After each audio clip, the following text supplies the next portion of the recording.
Good morning, all. Monday, October 24, another day in paradise. Got a very special room today. Bill Browder, who needs no introduction. Before we start, as has become customary, just review this day in history. In 1929, this was actually Black Thursday. 12 million shares were traded. In 1945, the United Nations was actually founded.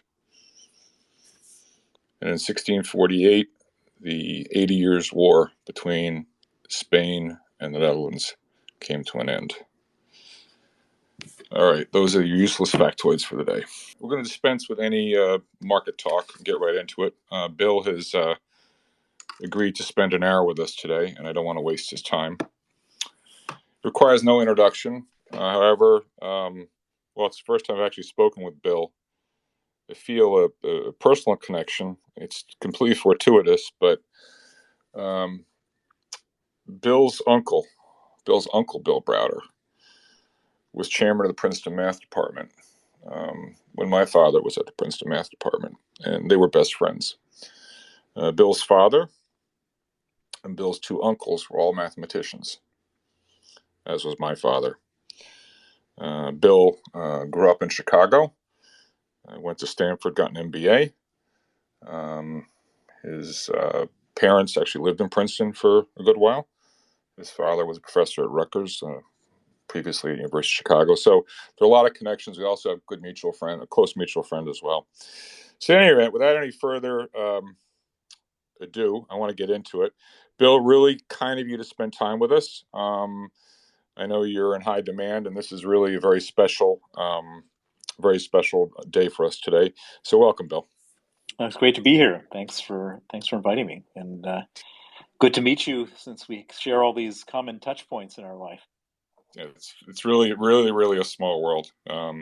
So in any event, Bill, for those of you that aren't that familiar with Bill, he's the author of at least two books that I know of. Red Notice, which came out a few years ago, which Bill, Tom Clancy didn't do a better job. Did you actually write that all yourself, or did you have some help?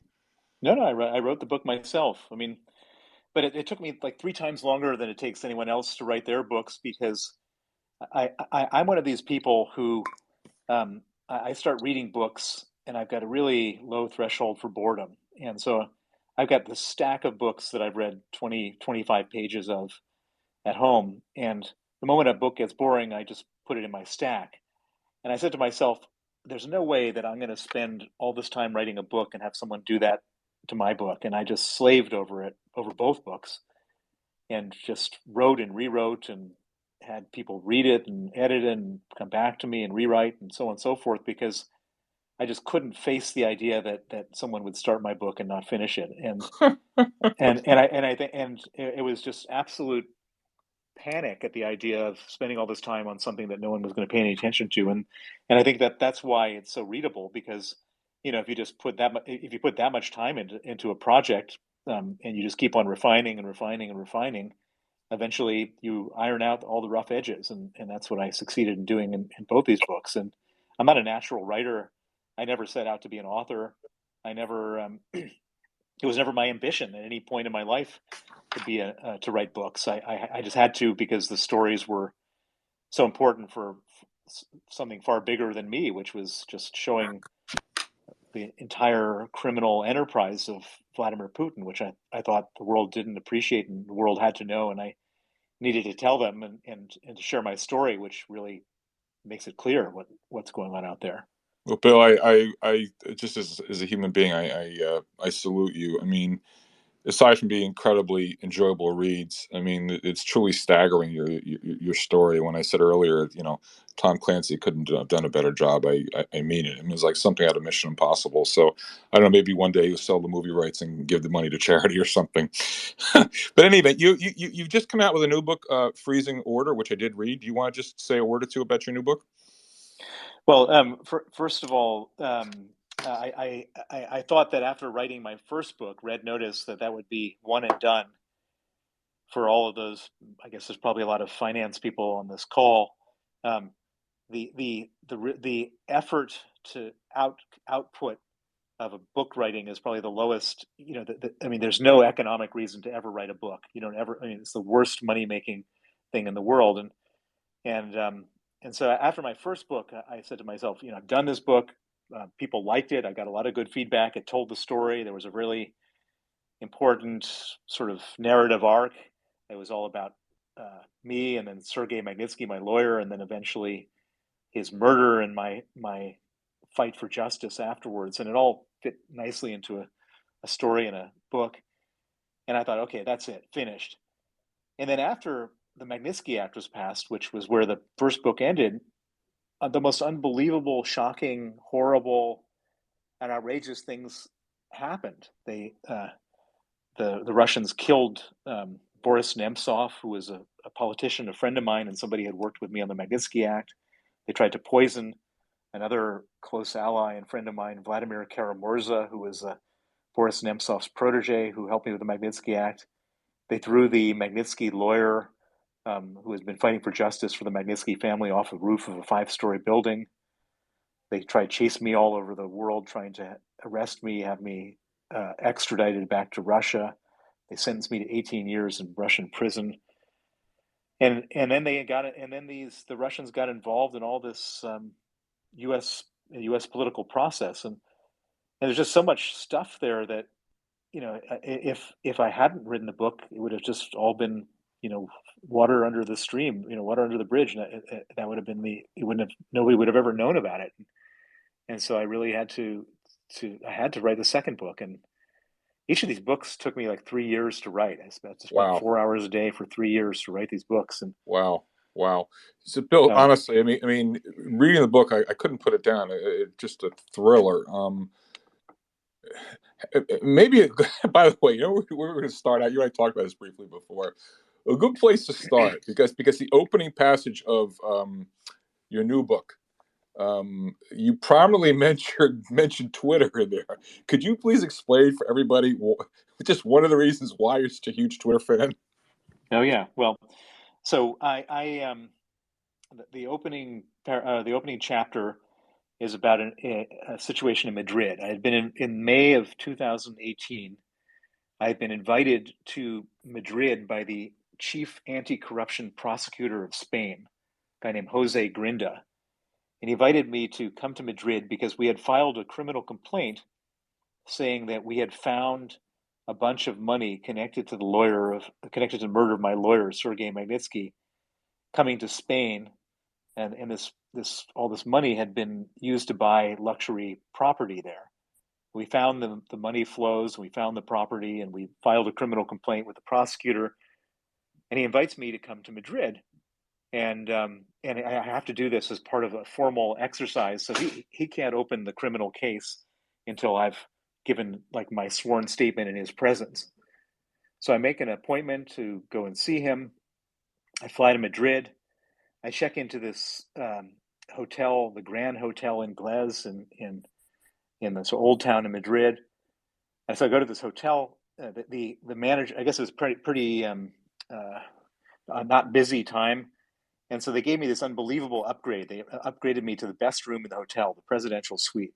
The manager was like so gracious and happy that he had upgraded me and wanted my approval, and I was very happy to be there. And so I'm staying in this ridiculous suite with like 4 different rooms and all this stuff. The night before my meeting with the prosecutor.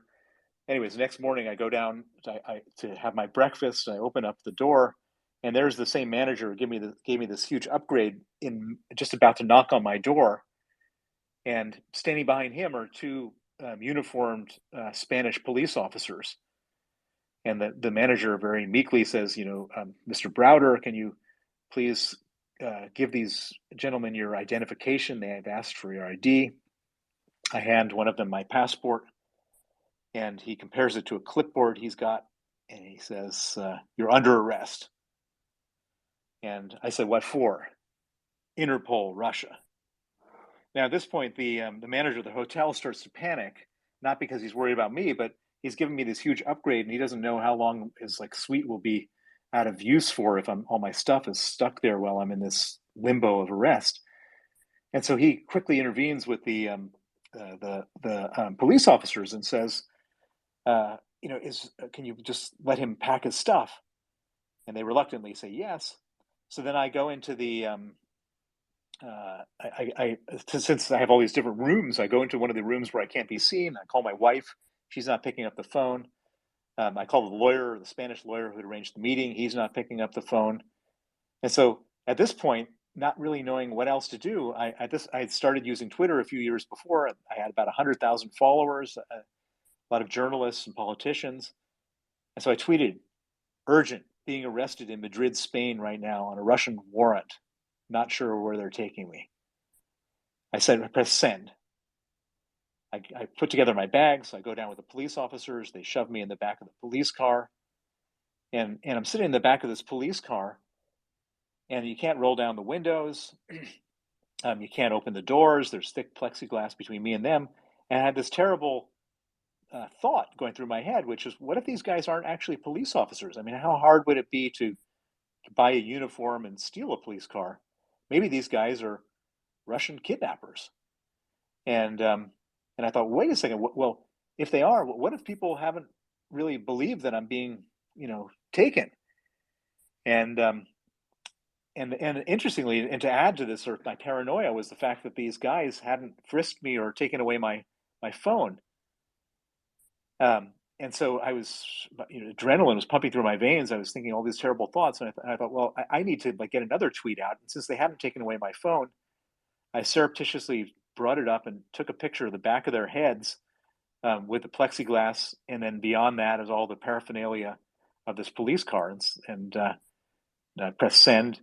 And at that point, anybody who had been doubting whether I'd been arrested or not now was no longer doubting, and my phone was on silent, but I started getting all these news alerts from New York Times and Financial Times. Bill Browder arrested in Madrid, Spain, right now. Anyways, so at this point, and it's on silent, and then I see my lawyer is finally calling, and he's the one person I wanted to speak to, and so I kind of dip my head down below the seats to try to take the call, and at this point, the cops see that I'm on the phone. They screech the car over, pull over, pull me out, take away my phone. They say no telephone. I say lawyer, no lawyer, and at this point, we keep on going, and then they take me to this nondescript office building in some strange square in Madrid. No flags or police insignia. And they pull me out of the car. I say, "What are we doing here?" "Medical exam." And uh, I'm like, I'm just picturing now these guys, kidnappers, taking me into some building, holding me down. Someone injects something into me, and the next thing I find out, I wake up in a Russian prison. And I say, "No medical exam," and I'm ready to like, fight or flight.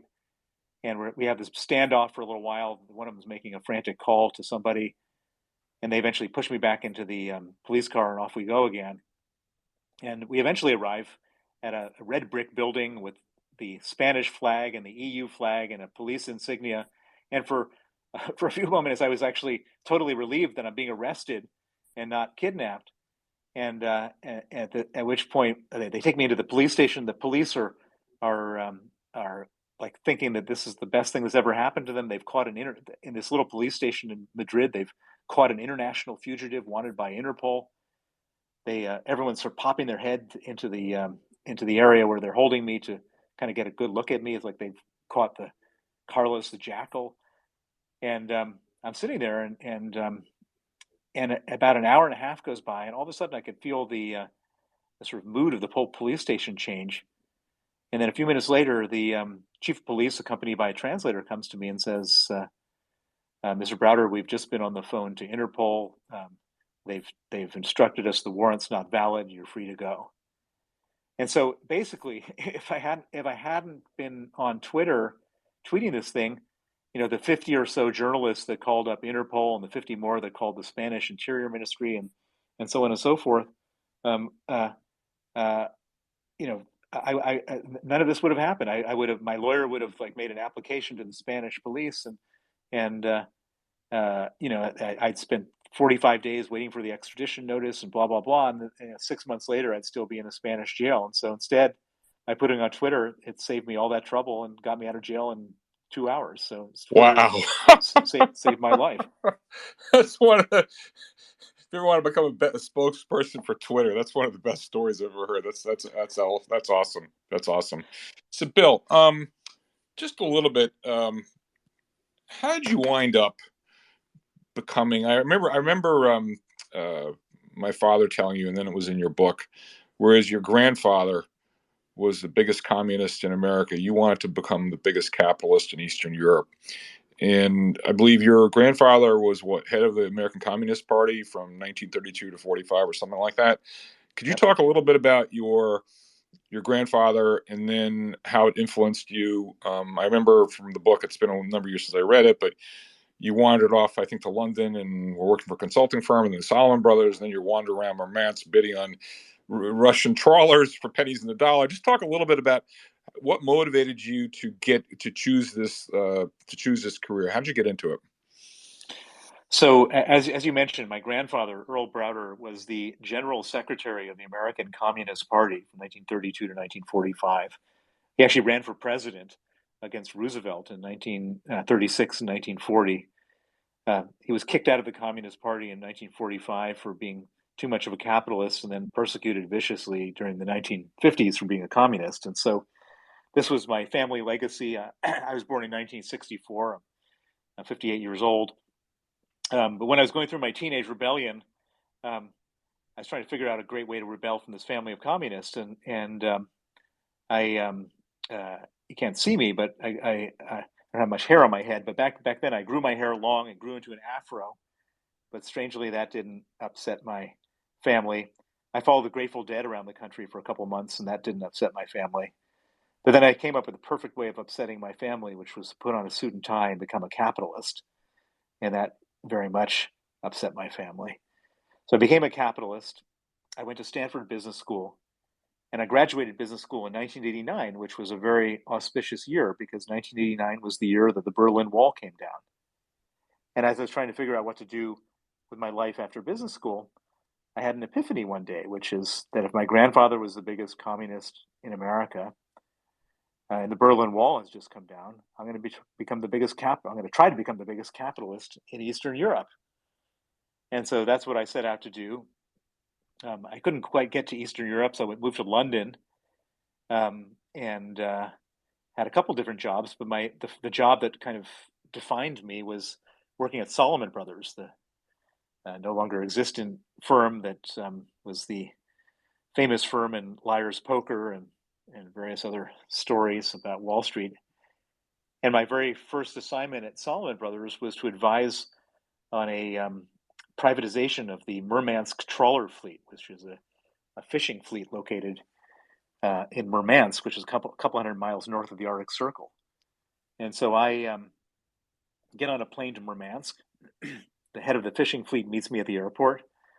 They he drives me down to the docks, and he says, before we have any meetings, I want you to see one of our trawlers. So he shows me this ship, and it's a 400, maybe 500 feet long, enormous vessel. On the top deck, they have all the nets where they catch the fish, and then below deck, they then separate out the fish, and then below that, they like treat the fish, and then below that, they have canning machines where they can the fish, and so it's like a fully integrated ocean-going factory. And it was pretty impressive. And I said, "Well, how much does one of these things cost?" He said, $20 million new. How many do you have in your fleet? 100. So I multiply 20 million times 100. That gets you to $2 billion worth of ships.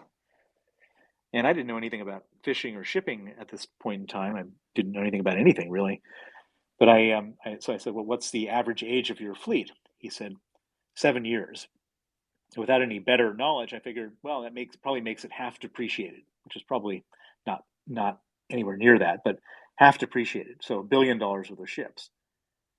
And I've been hired to advise the management on whether to exercise their legitimate right under the privatization program of Russia, um, to buy 51% of the fleet. And I said, "At what price are they selling 51% of the fleet, the government, to you?" And he said, $2.5 million. So so there's $1 billion worth of ships, and they can buy 51% for $2.5 million.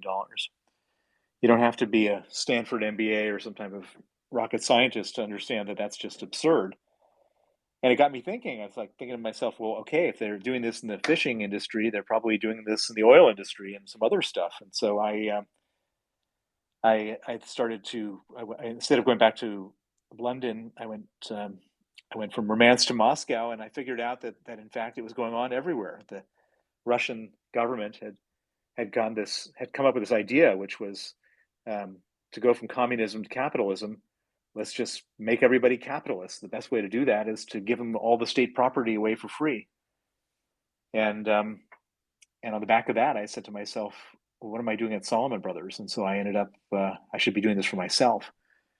And so I set up an investment fund called the Hermitage Fund, and I moved to Moscow full time in 1996, and I started investing, and I raised a bunch of capital from a few big Western investors. Started investing, and it was as cheap as I thought it would be, and really started to go crazy in valuation, going up. But I also discovered in this process that these guys, the oligarchs, were basically stealing everything that they could from everybody, and so it wasn't just a one way ride to riches, because at every step of the way, everybody wanted to take away the money that I might have made or could make or had made. And so I started having these fights with the oligarchs, and these fights with the oligarchs uh, ended up where I was doing these naming and shaming campaigns. I would research how these people were doing the stealing, and then share my research with the international media. And for a while, it worked until November of 2005. I was coming back to Russia from a business trip abroad, and I was detained for 15 hours, expelled from the country, and declared a threat to national security. Wow. Bill, I recall one story. Again, it's been a number of years since I read the book, but one of the stories that sticks in my mind. It was, I believe, it was an oil company, energy company. You had bought a stake in, significant Yeah. stake, for pennies in the dollar. It was some ridiculous thing, like they had the reserves the size of Exxon or whatever the hell it was, and it was for a fraction of the cost.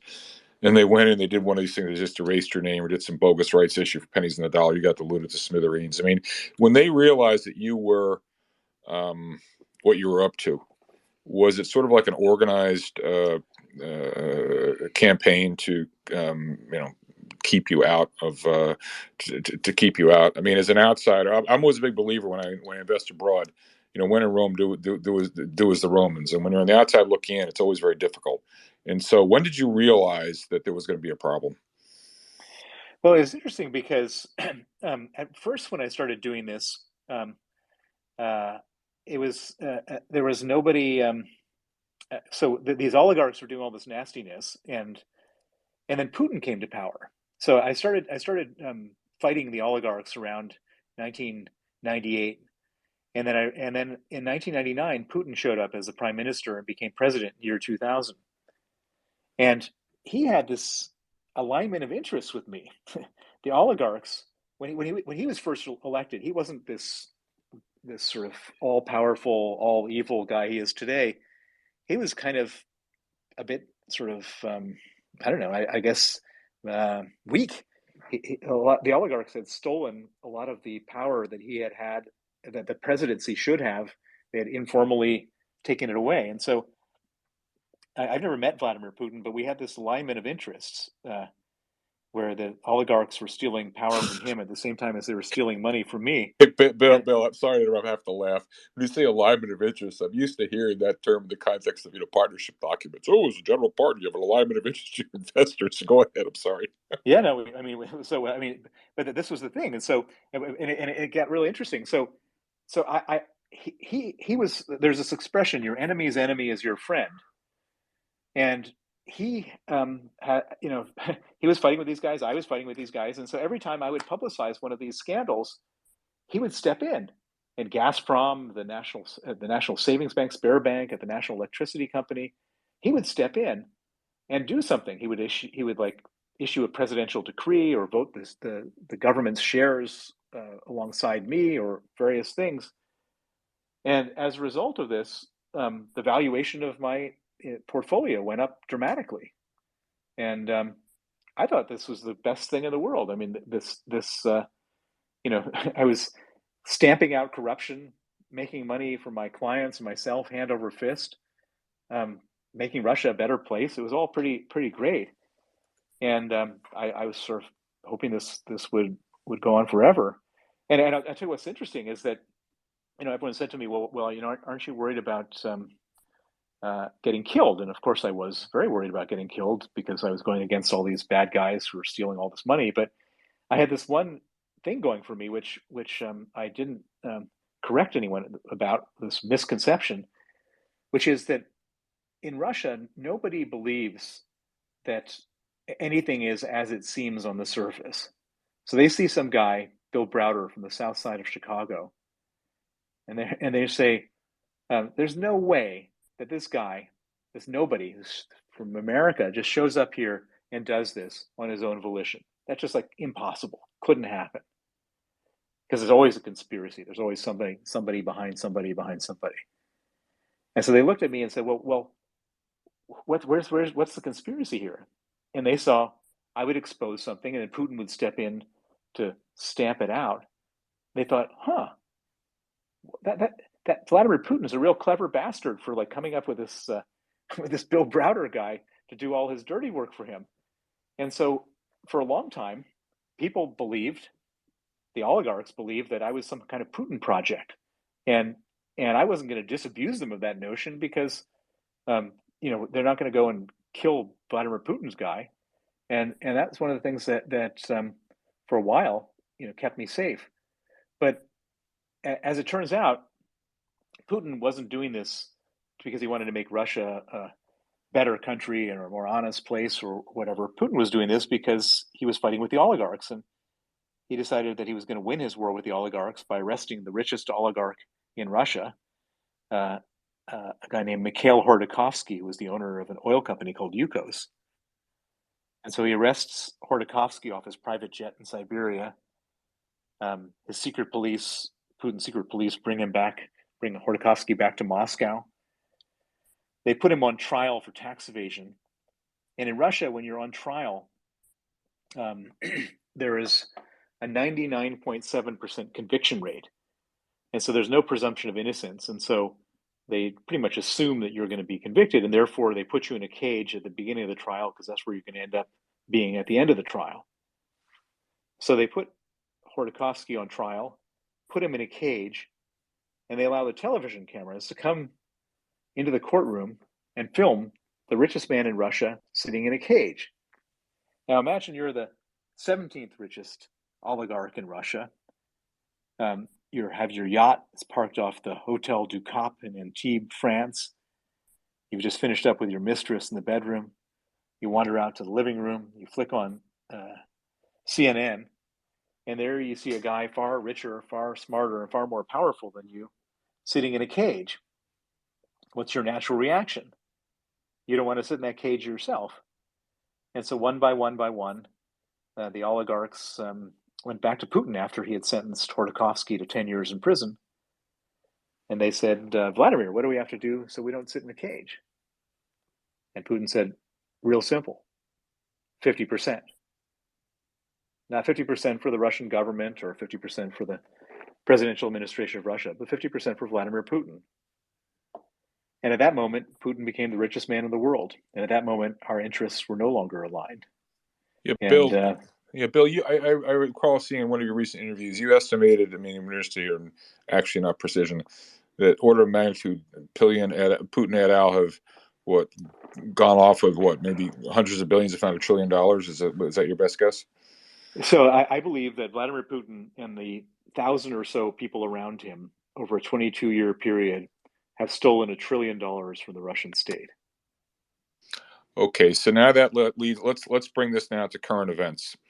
Um, we only have you for an hour, so I want to move along. Or we could just talk all day, frankly. Let's move to current events, though, because you've been. I saw, and again, I urge everyone to Go on YouTube. Bill's been in the press quite a bit. Let's talk about Putin's motivation for what he's doing now. I think you'd spoken about how it's all about himself, and he's lost the popularity and so on and so forth. So talk about what is his motivation now as you see it, and if you put yourself in his position, trying to think like him, what do you think he's after? And then the most difficult question: if you could wave a magic wand and you were sort of in charge of grand strategy for the West, what would you do? So, let's carry on with this thread. He's stolen $1 trillion. He and the people around him. And what was that money supposed to be used for?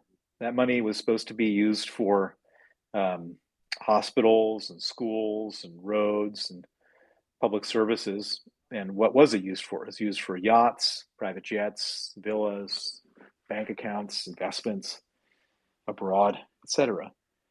Now you can do that for a year, or 3 years, or 5 years as a dictator with smaller amounts of money, and possibly get away with it. But $1 trillion over a 22-year period, eventually people are going to snap. I mean, it's like a total pressure cooker situation. You just can't steal everything from everybody and have them live desperate, impoverished lives and expect that someday they're not going to want to get rid of you, get you out of power. And for Putin, being out of power is much more dramatic than Boris Johnson or George Bush or something like that, where you go to the lecture circuit or you could set up a presidential library. Now Putin is out of power. He loses his first of all, he loses his freedom. He goes to jail. He loses his money, and he probably dies. And so you can't be Vladimir Putin and ever have a dignified exit. You have to stay in power until the last day of your life. Now, so Putin is sitting there watching this whole thing and saying, I don't know when these people are going to come for me, but I know they're going to come for me because that's what happens in these types of situations when, I've stolen too much money for them not to come for me. And therefore, I've got to do something to make sure they don't come for me. So what does it do? What does a person in Putin's situation do if he doesn't want to just wait for, fate to take him away? And it's very simple. He pulls out the dictator's playbook, Machiavelli 101. If you haven't read the Machiavelli the Prince, read it because this is this is what it's all about here. And you find a foreign enemy and you start a war. That's what Putin did. That's what you do in a situation like this if you're a dictator afraid of your own people rising up. So Putin started a war in Ukraine, and I should point out that there is no beef between the Russians and the Ukrainians. There is no fundamental issue. There's all this nonsense about them being Nazis and fascists and so on.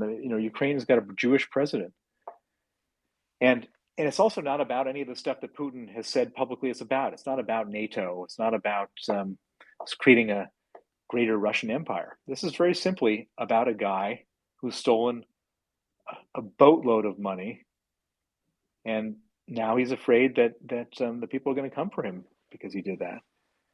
And this is really important. It's a hugely important insight because if I'm correct in my analysis, people always ask me, well, what's the end game of this war? There is no end game of this war other than being at war.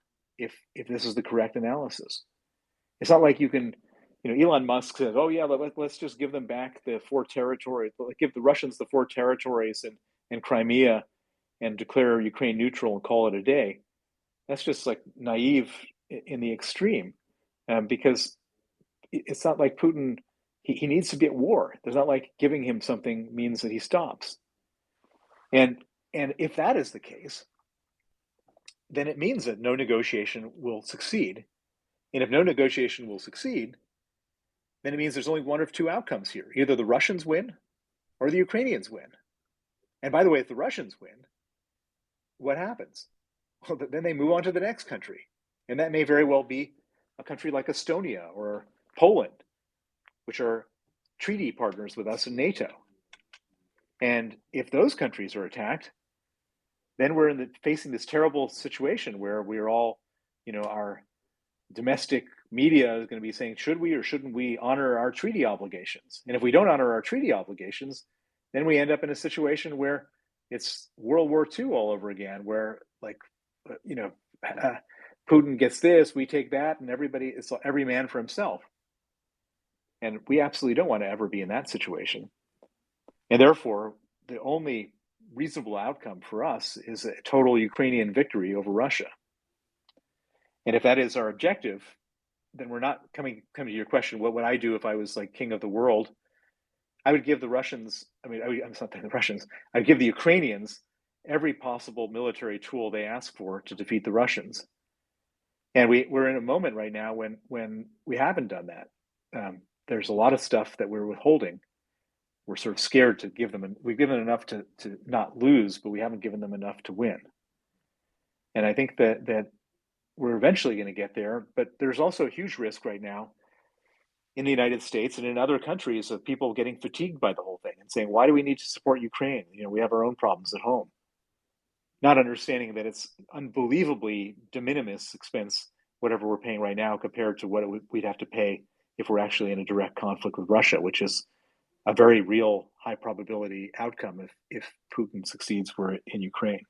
So, Bill, you mentioned, I saw the other day, I think it was yesterday, there was some noise about the Russians possibly using dirty weapons, and you were describing how they often will engage in false flag operations. They'll they'll claim the other guy does it, and they'll do exactly then what they claim the other guy was doing. So if we go down this road that you're suggesting, where we have to carry on, and let's say the Ukrainians start winning, given that Putin's a cornered animal.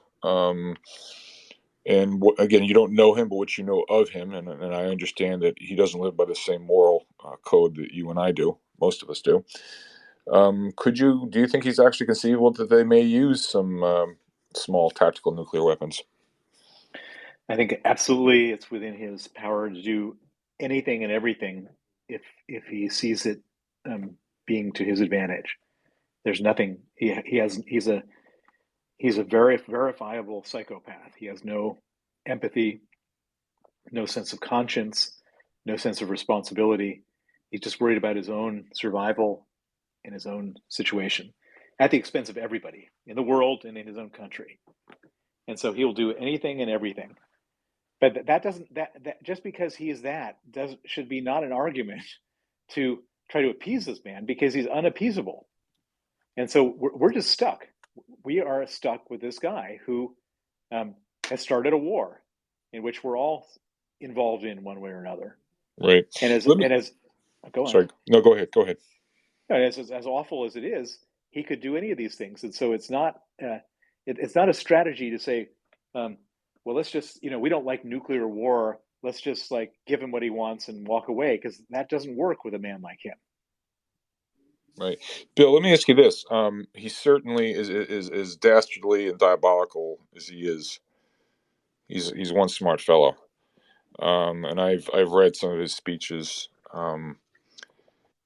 How and war can take many forms. It could be traditional warfare on the battlefield. It could be in cyberspace. It can be intellectual capital. It can be in financial markets, et cetera, et cetera. And he's spoken about the West and financial markets. Do you think, if I were him, rather than throwing nukes at the West or whatever, I'd do everything I could to just, make them impotent, mess them up financially. So, talk a little bit about whether that's probably in his thinking, be it what he's doing to the energy prices or what he's doing to try to de-dollarize the world economy, commodity prices, et cetera, et cetera. So, I guess the question is, and I'm just laying it out, you can riff on it however you want. To what extent is economic warfare probably figuring in his calculus? Well, so if you look at his situation, he's got a country with an economy the size of the state of New York.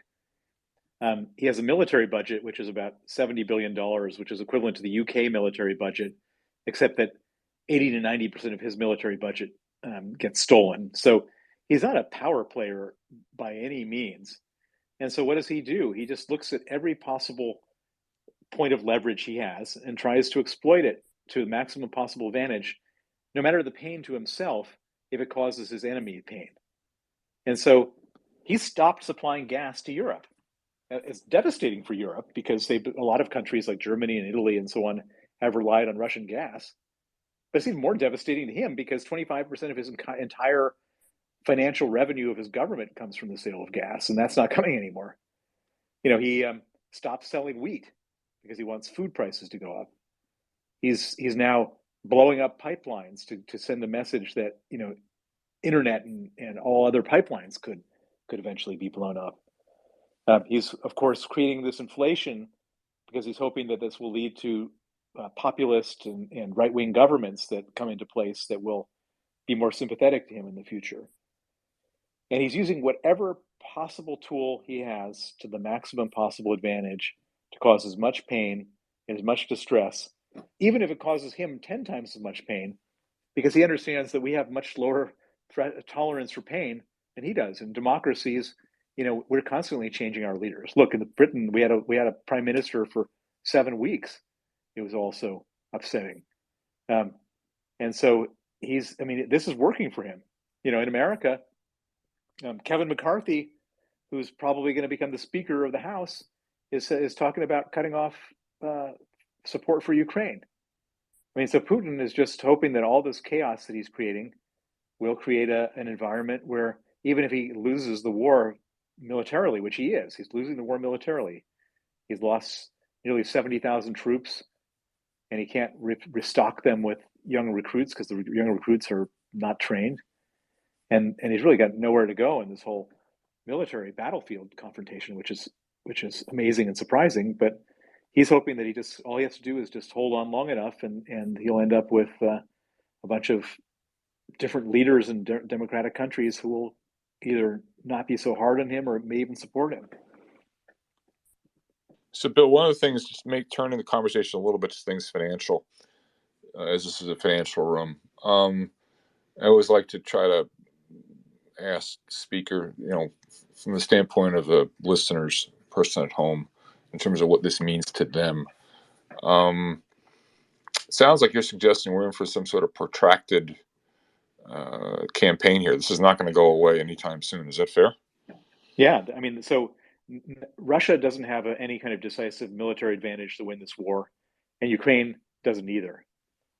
Both sides have enough going for them so that the other side's not going to win, and so this is going to carry on, as awful as that is. And Putin also doesn't have any worries about how it looks to go after civilians, to bomb.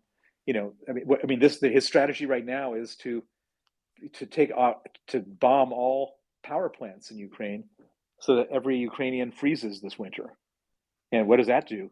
That creates another 5 million refugees. And what do those 5 million refugees do? It wears on the patience of Western Europe, who have so far been supportive of Ukraine. And so it's gonna drag on in all sorts of different ways. And he's just using whatever tools he has at his disposal. And he's very fortunate as a dictator that he doesn't have to worry about public opinion, because I'm sure it's not particularly great right now. Drafting every man in the country is like looking for an exit right now. You can't be. I heard an interesting story the other night that a friend of mine, an American journalist, just came back from Moscow, and he told me, we were there together back when I lived in Russia, and he told me that you go to the restaurants and there's no men in the restaurants anymore, just women, because the men are too scared to be in the country or to be Wow. out. Wow. So just staying with it, you mentioned that if he bombs Ukrainian power plants, he'll be freezing this winter. In similar vein, you think he's totally willing to let the Western Europe people just turn the gas off and the heck with it? Since it's it sounds shocking viewed through the lens of a Westerner, but you think it's quite possible, if not likely? He already has. If you look at the chart of how much gas is flowing to Europe, it's stopped. Right, No more. but he's not gonna turn it back on. He's totally willing to just let them freeze. But they're not going to freeze, though, because Europe has built up its stockpile of gas through LNG, U.S. and Norwegian Okay. gas, and so Europe has got enough gas to get through the winter. And so I mean, he totally misplayed his hand. So that it was much better as a threat than a reality. Now the reality is sunk in. Yeah, it's going to cost, a couple percentage points of GDP for Germany and other countries, but then they're going to find alternative sources, and when they find alternative sources, that's it. He's no longer going to be a supplier. It takes decades to build up these relationships, and once you've ruined them through lack of trust, how can the Germans ever turn the Russian gas back on again? Why would they ever do that? And I mean, it just it's so all he has to do is carry on for the rest of the winter, and the Germans are going to say, okay, fine. With our unbelievable German ingenuity and efficiency, we will go find other gas, and that will become our gas, and that's how we will run our economy. It's terrific, Bill. So let's just take a breather here for 1 second. So we're speaking with Bill Browder, well-known author, humanitarian, head of the Magnitsky Justice Campaign. I think I got the name right. Yeah. One thing Bill did mention to me, his new book is available in Russian, and Bill, maybe you want just a word about that. You would explain to me people could download it and give it to any of their Russian speaking It's it's friends. it, it, it's free, so anybody can download it. If you go to www.billbrowder.com, you can download Freezing Order in Russian and in Ukrainian for free. We're not charging anything for it. And my hope is that the Russian people will read this book because, to the extent that they don't already know, that my book, it lays it out so clearly and so easily and so easy to read, um, with evidence about what a criminal Putin is, that they might, they might have. I mean, in fact, even if people don't like Putin, you're not going to like him even. You're going to dislike him even more when you read my book to understand what he's been up to and all the criminal stuff that he's done. And so, yeah, if you have Russian friends out there, please tell them to download this book for free and read it and learn about Putin. And it's also entertaining as well as educational. Right. Hey, Bill, are you? I know you live in London now. Are you afraid for your life? Yeah, of course. I mean, you don't do this stuff. You you give Putin the finger, and you can't expect, and the finger in a very material way, which is going after his money, which is what we did with the Magnitsky Act, and you can't expect him not to come back at you. And so they've been trying to get me back to Russia to kill me for the last 13 years with 8 Interpol arrest warrants and extradition requests and all sorts of nastiness. It's pretty awful. All right. So I presume you mentioned in the book on various occasions you do have bodyguards or protection for your family and yourself. Is that right? Yep. Yeah. Wow. Wow. Um, do you not just you're an American living in London? Um, from where you sit, and America's a very insular place. Um, Folks usually don't have a pretty good handle on what's going on elsewhere. Do you think the average American really understands, or more importantly, those in positions of power in the government, congressmen, etc.? Because I know you've had extensive dealings with them. Do you think the public and/or our government fully understands what they're dealing with here? Well, it's interesting. I think members of Congress pretty much do, and I've had a lot of and up until very recently, there hasn't been much partisanship about this whole thing. I mean, it was a pretty well established understanding that Putin is an evil criminal and that he needs to be contained. Interestingly, our government, successive governments, have been pretty bad about dealing with Russia, and I'm not sure exactly where that comes from. Whether it's, I think it's sort of, you get these policy wonks in Washington who are political scientists studying Putin, and they read what he says, and they just take it at face value, and so they think, well, this guy didn't like NATO, and so maybe we need to negotiate about NATO and all this kind of stuff. When it has nothing to do with that. This is like, you need to be a criminologist, not a political scientist, to understand Putin. And so I think that there's always a bit of a sort of disconnect between, you know what's really what you really need to know and how people are interpreting it, and everyone kind of wises up slowly. It took a long time before anyone realized that, if you want to hit Putin, hit the oligarchs, and that we've done so now. We've sanctioned some of the big ones, but it took them a long time to figure this out, and they were like, using sanctions against guys out of the phone book, not out of the people, not against the people who had all the money. So it's a slow learning curve, and eventually everyone gets up it, but a lot of lives are lost in the meantime. Right. Are we? Are there avenues that the United States could pursue? I'm thinking now, financial or otherwise, trigger levers we could use that we really haven't used that could be more effective in dealing with Russia. Um, well, I mean, the first thing we should do, and I know this, so the United States, as I mentioned, is not giving the Ukrainians the weapons that they need to win the war, and they're holding back on a whole bunch of stuff. And so the obvious first thing to do is to like go down the list of what they've requested and give it to them, so that we can get this thing over with. And then the second thing I would say is that, um, and this is something we really need to like up our game on, is we have this. We've done a pretty good job, the United States, UK, EU, with the sort of what I call rule of law countries of the world, have all kind of locked arms and said, this is outrageous. You can't just go and take over a country and kill innocent people, and we're going to sanction you. And then you've got a whole bunch of what they call non-aligned countries, the global south, what I call the non-rule of law countries, the United Arab Emirates, the Turkey, South Africa, that are all supporting Russia and allowing Russians to park their boats, their jets, and use their banking systems and so on. And I think there's a real easy way to totally isolate Russia, which is to get together with our allies in this thing and go tell the United Arab Emirates, totally cool if you want to like, harbor Russian oligarch villains in your Dubai. But if you do, then we're just going to cut you off, and you can either do business with the rest of the world or do business with us. And I think that they make a real quick, when it comes to money, people make a pretty quick decision that like, 70% of the world GDP, you don't want to cut off for the sake of a country with like 2% of the world's GDP. Makes total sense. So, with that, I'd like to turn to the audience. I know we've just got a few more minutes. Gnostic, my good friend, good to see you. The floor is yours. Gnostic, do you have a question for Bill?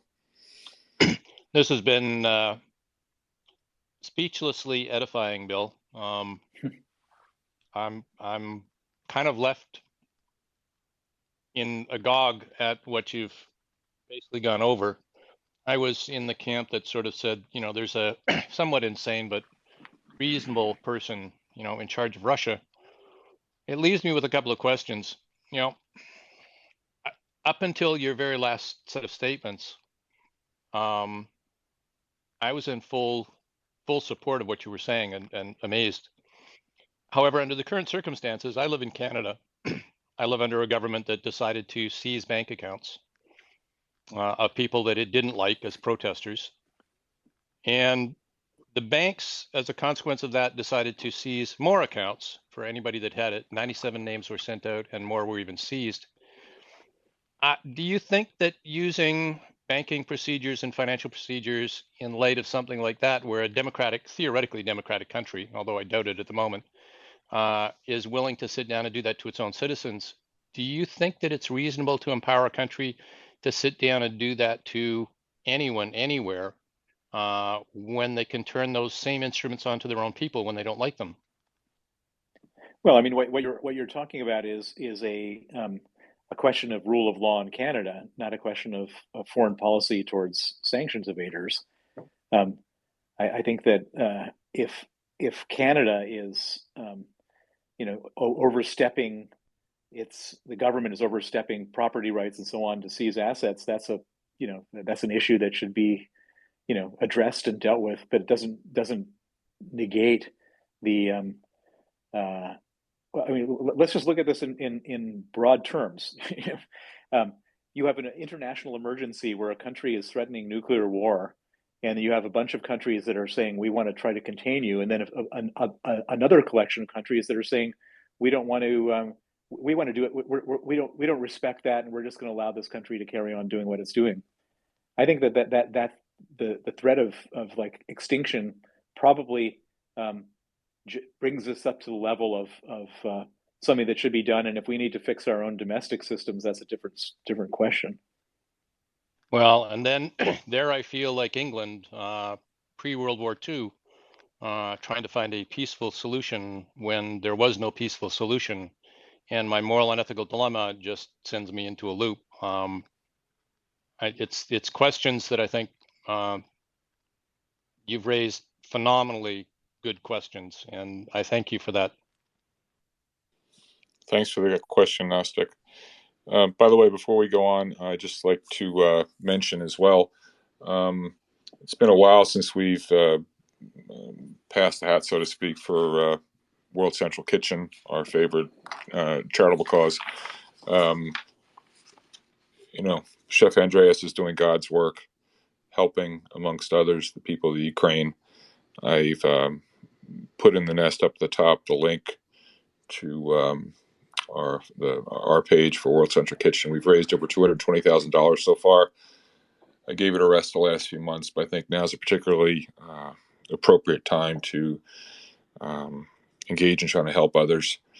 Bill has been it's just extraordinary. I mean, there are a lot of Wall Street's never for Boy Scouts. We know that, but you meet some people in your life that really do God's work, and I'm not trying to blow smoke up Bill's backside, but Bill, I really salute you. So many people are so singularly concerned with their own lining their own pockets, and you don't have to be doing this. And it's just a great danger to yourself, and it's really inspiring. I urge everyone to read Bill's books. Also, as Bill mentioned, you can download his books into Russian, give them for free, and give them to those who need to read. This Bill is making a difference. And so, Bill, I can't thank you enough. Gnostic, do you have a follow-up, Gnostic?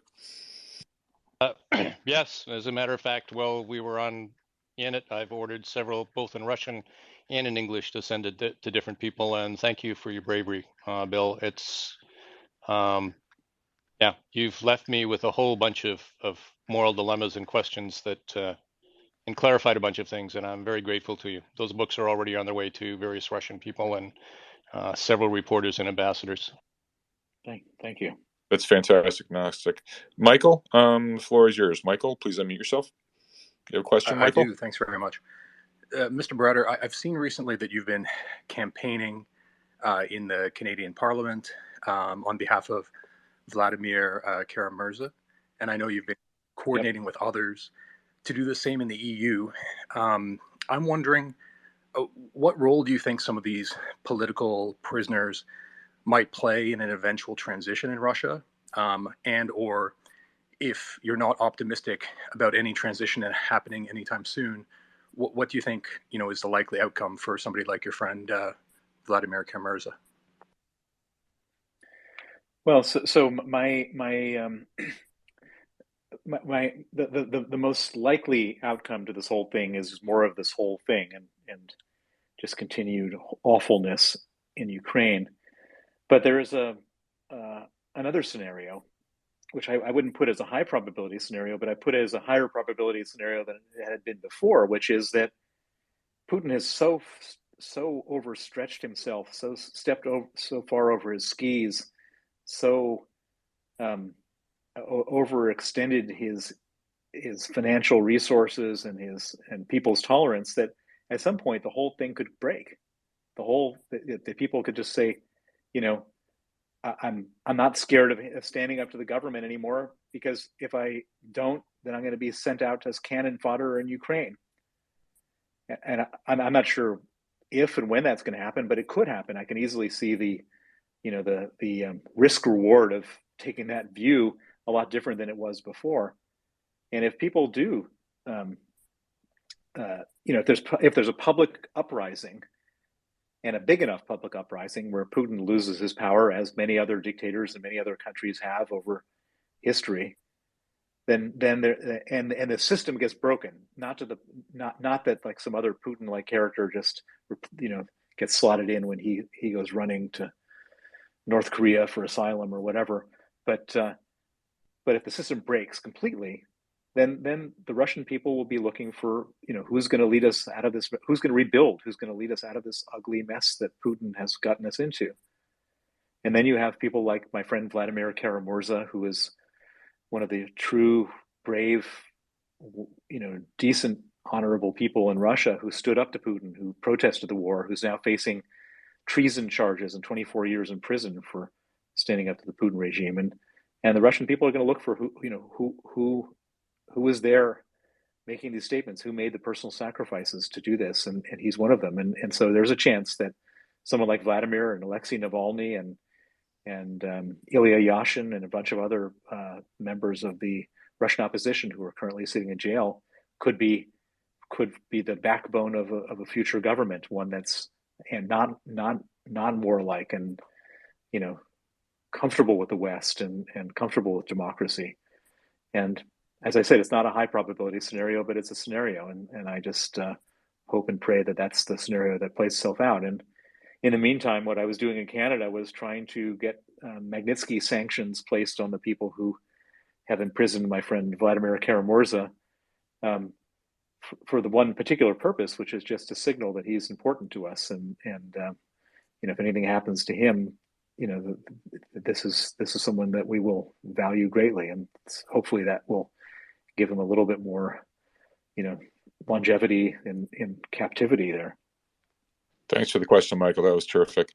Bill, a few more questions from the audience. I have one. We're going to go to Carlos in a minute. And by the way, those of you that have your hand raised that want to ask a question, and if I don't know you, please DM me your question.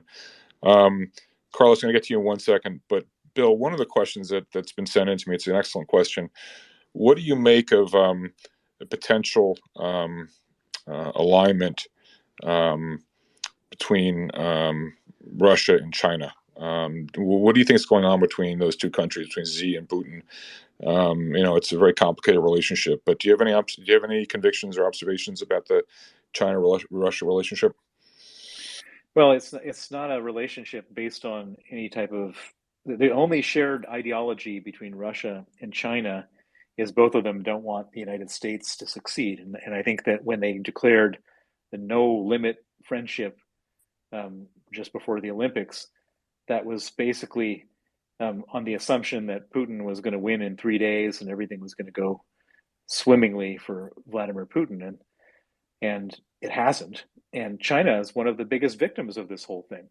What are the Chinese? China is a country full of people and not a lot of resources. They import an enormous amount of oil and gas. They import wheat, and as a result, Putin has even if they get discounts on their oil and gas, it's discounted off of a much higher price. So it's not like they're winning from this whole thing. And we're not seeing any Chinese companies like going in to fill the void. It's not like Alipay is filling in for Visa and MasterCard. They're just as eager to avoid sanctions as everybody else. Same thing with the Chinese mobile phone companies, and so you end up in a situation where the only shared interest they really have is sort of a mutual hatred of the United States and hatred of democracy. But it hasn't turned out to be such a great thing for China, this war, and it's not as if they're going to like dig deep into their pockets to support Russia. They'll do whatever is in the Chinese national interest, which doesn't appear to be in the Russian national interest right now. And so China is sort of playing, the only real benefit that Russia is getting from China right now is at the United Nations. I can't see any other place where this sort of no limits friendship has really turned out to be a no limits friendship. Got it. Gnostic, you have a follow-up? Yeah, I wasn't going to bring this up until Carlos raised it, but Bill, do you see any parallels between what Xi's doing and what Putin did, especially in light of the latest Congress move and what appears to be a swing back to Marxism realigned with Chinese culture, as they were quoted in the news release yesterday morning? Yeah, I mean it's all very similar. This is dictator 101 type of stuff. President for life. Get rid of all your enemies. Use anti-corruption laws to go after your enemies. And it's interesting because China really had this great thing going economically when they were saying let's just focus on business, and that seems to have changed in recent years, and now they're focused on all this non-economic stuff, and it's hard to see how it's going to work, because China's goals were always to, as long as people were getting better off, they would support their dictatorship, but that's not happening anymore. And so the only way that there's only two ways that dictators can deal with a situation where their people are starting to grumble. One is to start wars, as we saw what Putin did, and there's no reason to think that China wouldn't do the same. And the second is to repress domestic population, and I think you'll see a lot more repression in China. Not that there isn't a lot there already, and you'll see a lot more repression in Russia. Thanks. Carlos, the floor is yours. Please unmute yourself, Carlos. Yes, thank you. Bill, I think you're kind of advocating for what current U.S. foreign policy is with Russia, and maybe a little bit more, as far as providing more aid to Ukraine. Just like I think over the weekend, Macron, the Prime Minister of France, was actually blaming the U.S. for, the high energy prices, and it's not fair that they mark up our natural gas to them. Do you think that we could have a policy backfire on this Russian pipeline, Russian gas? Europe doesn't have a high tolerance of pain, and neither do Americans, as you have said. Now, we haven't felt it here, but Europe is starting to feel it, and I think they want resolution over Ukraine pretty quick. So I just wanted to ask, do you think we need to have a U.S. Policy rethink? Maybe our sanctions aren't helping, and they're actually driving Saudi Arabia, other people to the BRICS, and Europe thinking, maybe we need to end this sooner than later. Thank you. Well, I think there's a huge chorus of appeasers out there. Macron is the leader of that chorus, and the Germans are singing along, and as I said earlier, the there's economic pain being felt in Europe. There's no question. But the real question is, as Neville Chamberlain discovered, that what happens when you appease a dictator? Does that solve the problem? And so if these guys think that they're going to solve the problem by like giving Putin throwing him a bone like we did with Hitler with Sudetenland, these guys are sorely mistaken. And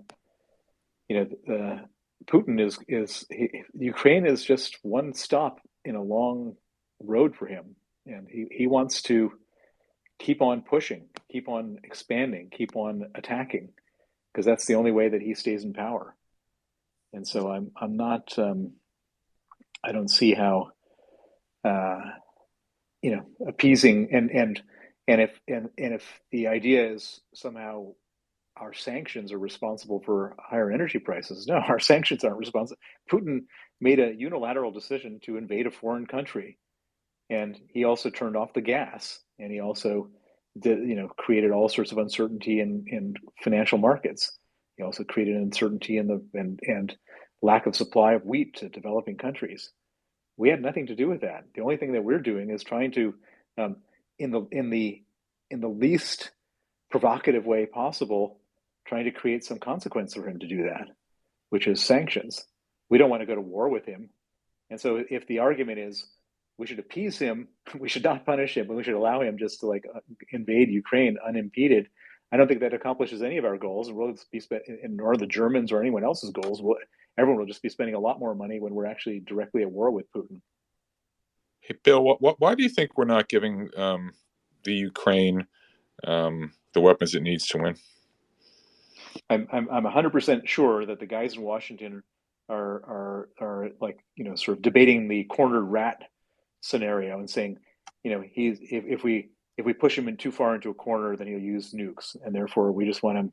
It's better for us to just allow this war to carry on, where he doesn't win and they don't win, and we don't have to worry about nukes. I think that's the Got That's the it. logic. Got it. Got it. Well, let's go to. I think I've got time for one more question, and then I Okay, have we'll unfortunately go another one more call. question. I'm going to go to Howard Carey, please. Howard, please unmute yourself. Floor is yours. Howard,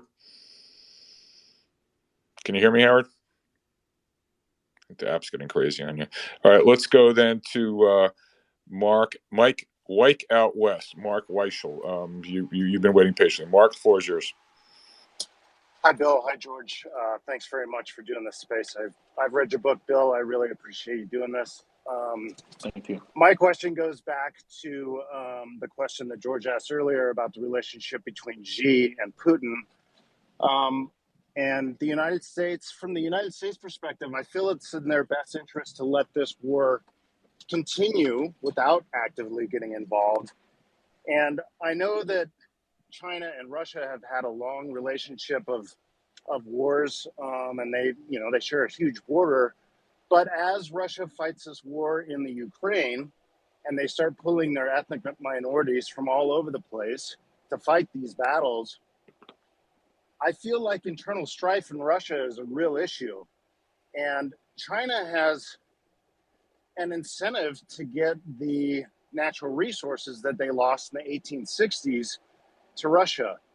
Is it possible that China may actually eventually make a move to get those territories that are rich in natural resources, oil and gas, and the Sea of Japan, as opposed to going for Taiwan, which I feel like is a shiny ringing bell for everybody to look at? That's my question. Thanks very much.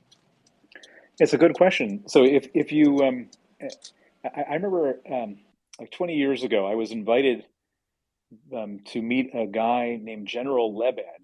He was like the most nationalistic of all nationalistic Russian politicians. And he was the governor of the Krasnoyarsk region of Russia. And somebody said, we'll introduce you to him. You need to talk some sense into him because he might be the next president. He should know about economics. So I flew to Siberia. I sat down with this guy, and he was like, I've never seen such a scary character.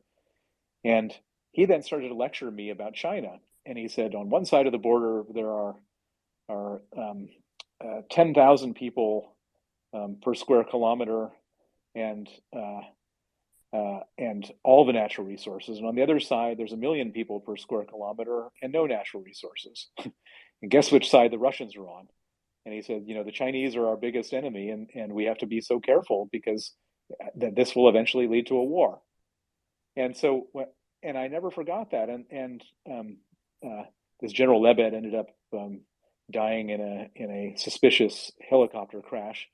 But Putin is completely selling out his national interest in this war.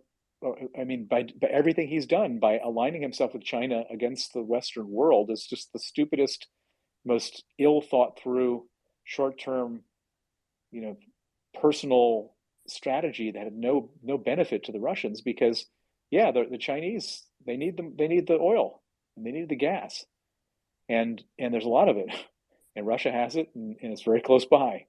And so I don't know about the Taiwan versus Sakhalin Island or whatever, but I mean, this is all stuff I think that will play out over decades, not in months or years. But I think that this is really a huge problem that Putin has created by getting close to the country that wants to gobble them up. Thanks for that. Hey, Bill, on behalf of everybody here, I want to thank you. This has just been phenomenal. You've really opened our eyes for those of us that haven't been on the front line, that are sitting comfortably here in North America. It's really hard to relate to a lot of your stories. I urge everyone to go out and buy Bill's books. Even more importantly, as Bill mentioned, they can be downloaded for free from his website, and they're in Russian, and give them to those in Russia who need to know this story. And Bill, you really are doing God's work. And finally, in Bill's honor, I urge everyone to please give generously to World Central Kitchen. I see we've had a few contributors already today.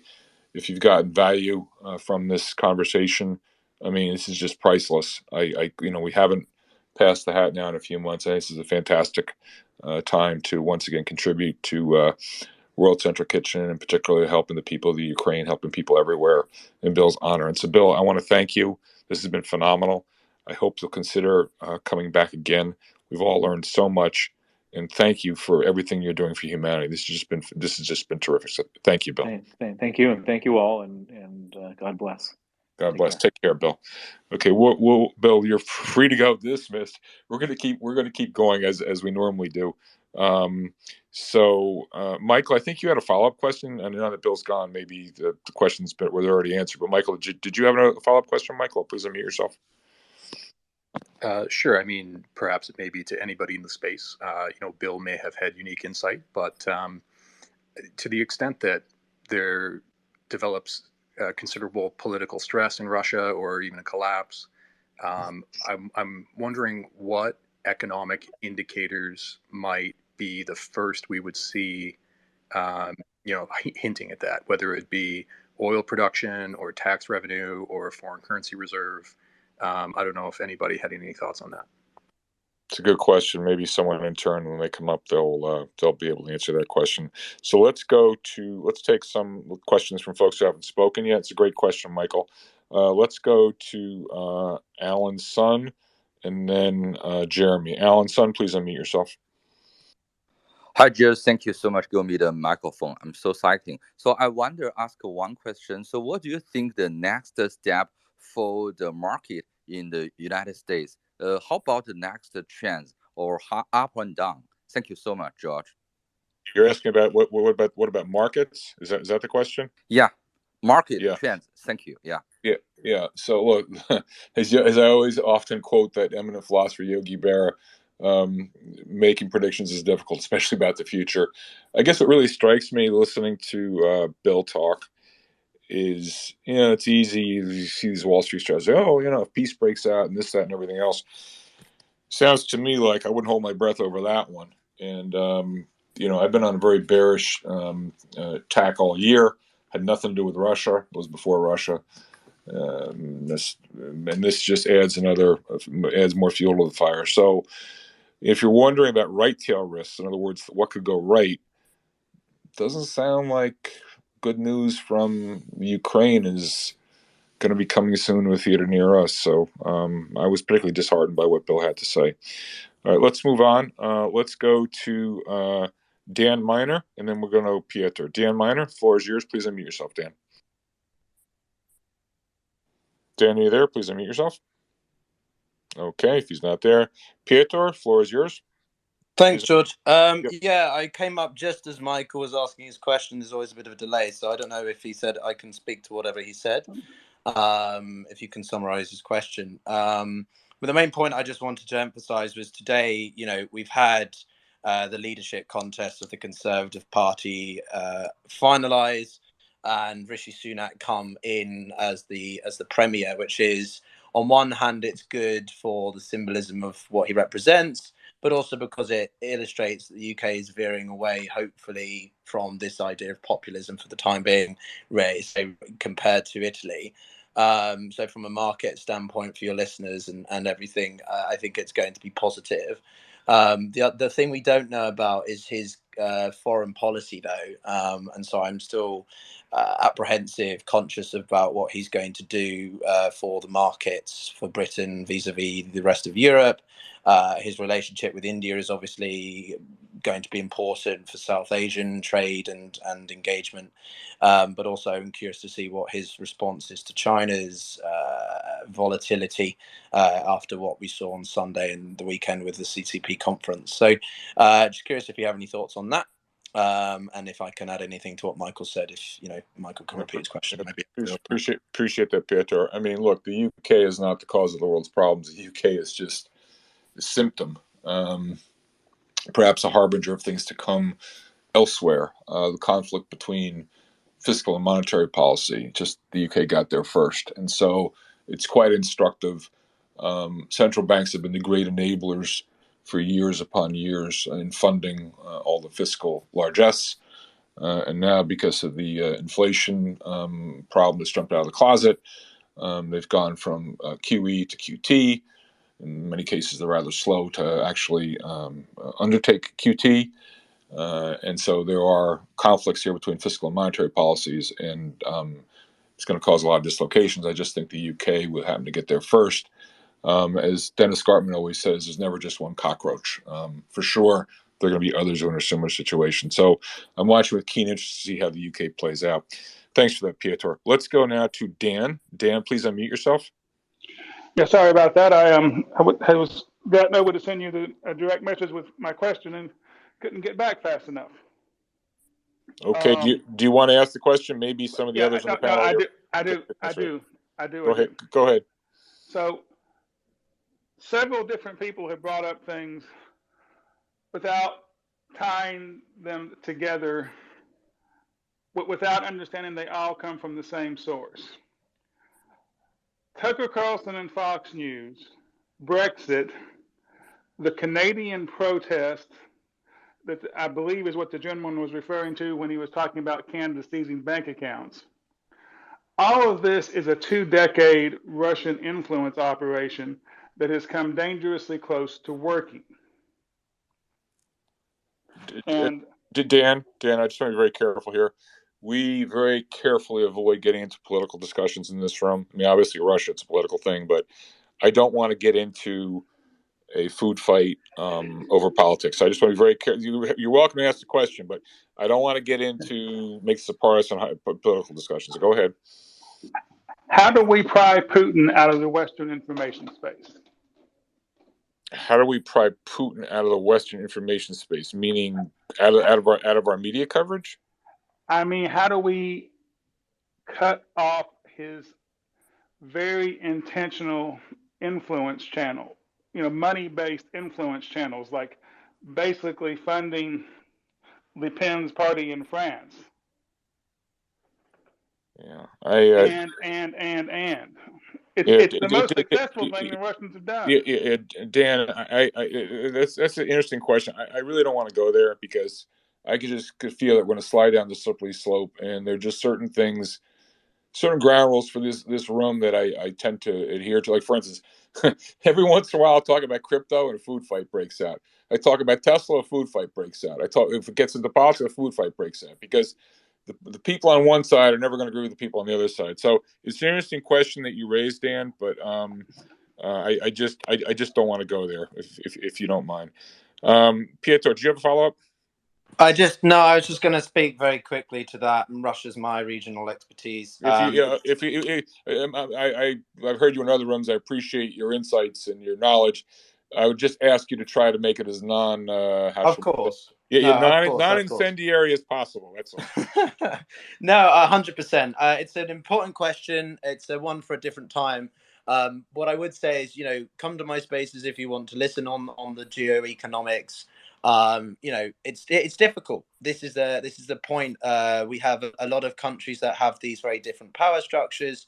And the sanctions that we've imposed on Russia are impactful, but they're not 100% because they're not basically ensuring that Russia is a completely autarkic or closed economy. So unfortunately, there's not much we can do to prevent him from having direct influence apart from continuing to sanction specific financial flows, those who have relationships with Putin, like Marine Le Pen or others. And continuing to invest in information and the strength of our own economic systems to prevent them from being destabilized by actors like the Kremlin or such. Look at the just as a small example in Europe, Hungary, Viktor Orban is a problem for the European markets. He's a problem for the European Union, and so the Europeans are using economic mechanisms to try and constrain the Hungarian leadership. And it seems to be having, inconsistent effects, but it shows you the importance of using these metrics to combat it. I urge everyone to follow Piotr. If you want to know all the things about things political, he's your guy. So I enjoy listening to him and others. Do give him a follow. And thank you for coming to the room, Piotr. Patty, please unmute yourself. The floor is yours, Patty. Patty, do you have a question? Hi. Yes, actually, the previous speaker did bring up a very good point. I am from a family that is very well entrenched in the U.S. government and the military. And one of our biggest issues is the Russian propaganda machine. Their psyops, they have divisions of psyops that are operating to take down Western civilizations. And so the question of sitting there and economic means, as was just said, well, yeah, that's one way, but there has to be also other things that need to be done as well, and it's fighting it with facts. You brought up the question of the media. Yes, we're having a problem with media being pulled in, and it's not just the right that is being pulled into this. The left gets pulled into it as well. That is their objective, is to divide and conquer. So when you dismissed the other person, you were saying that it was politically based. Well, this is where their trigger is they're going through political parties, and they are putting up propaganda that will trigger particular parties in one direction or the other. And it's not just left, it's not right, it's both. So when you look at this, you have to start assessing, where do you get your information. This is something that people need to start doing their research on. If something pops up onto social media, for example, it needs to be researched, before you go ahead and you pass it along. Even the most dependable resources, newspapers and things of that nature, don't always get things right either. So you were correct in that, we don't want to put a political slant on one side or the other, but we also need to go ahead and make sure that we are addressing it to the public, that not everything that you're reading in social media or on these media stations, and I'm not going to mention names, but they're not always correct. So, Patty, and that is on both sides. Patty, I thank you for that, and thank you for being careful the way you worded it, because again, these are very heated topics. Let's come back to the financial side of things, if we may. I don't want this to go in a totally political direction. There are plenty of rooms for that. This is a financial room. So my takeaway from all this is, again, I learned a tremendous amount from Bill. It's funny, you read, for those of you who haven't read Red Notice, he's just another guy. He grew up in Chicago. Just another guy, wasn't terribly motivated, went to Stanford, didn't know what he wanted to do. You read the book, it could have been anybody. And he winds up, being this character out of Mission Impossible, Tom Clancy type of thing. Just incredible. So I can't recommend strongly enough reading his books. Also, he's made a lot of public appearances. You can see him. He's on YouTube. He's the Aspen Institute and other places. He's on CNN quite a fair bit.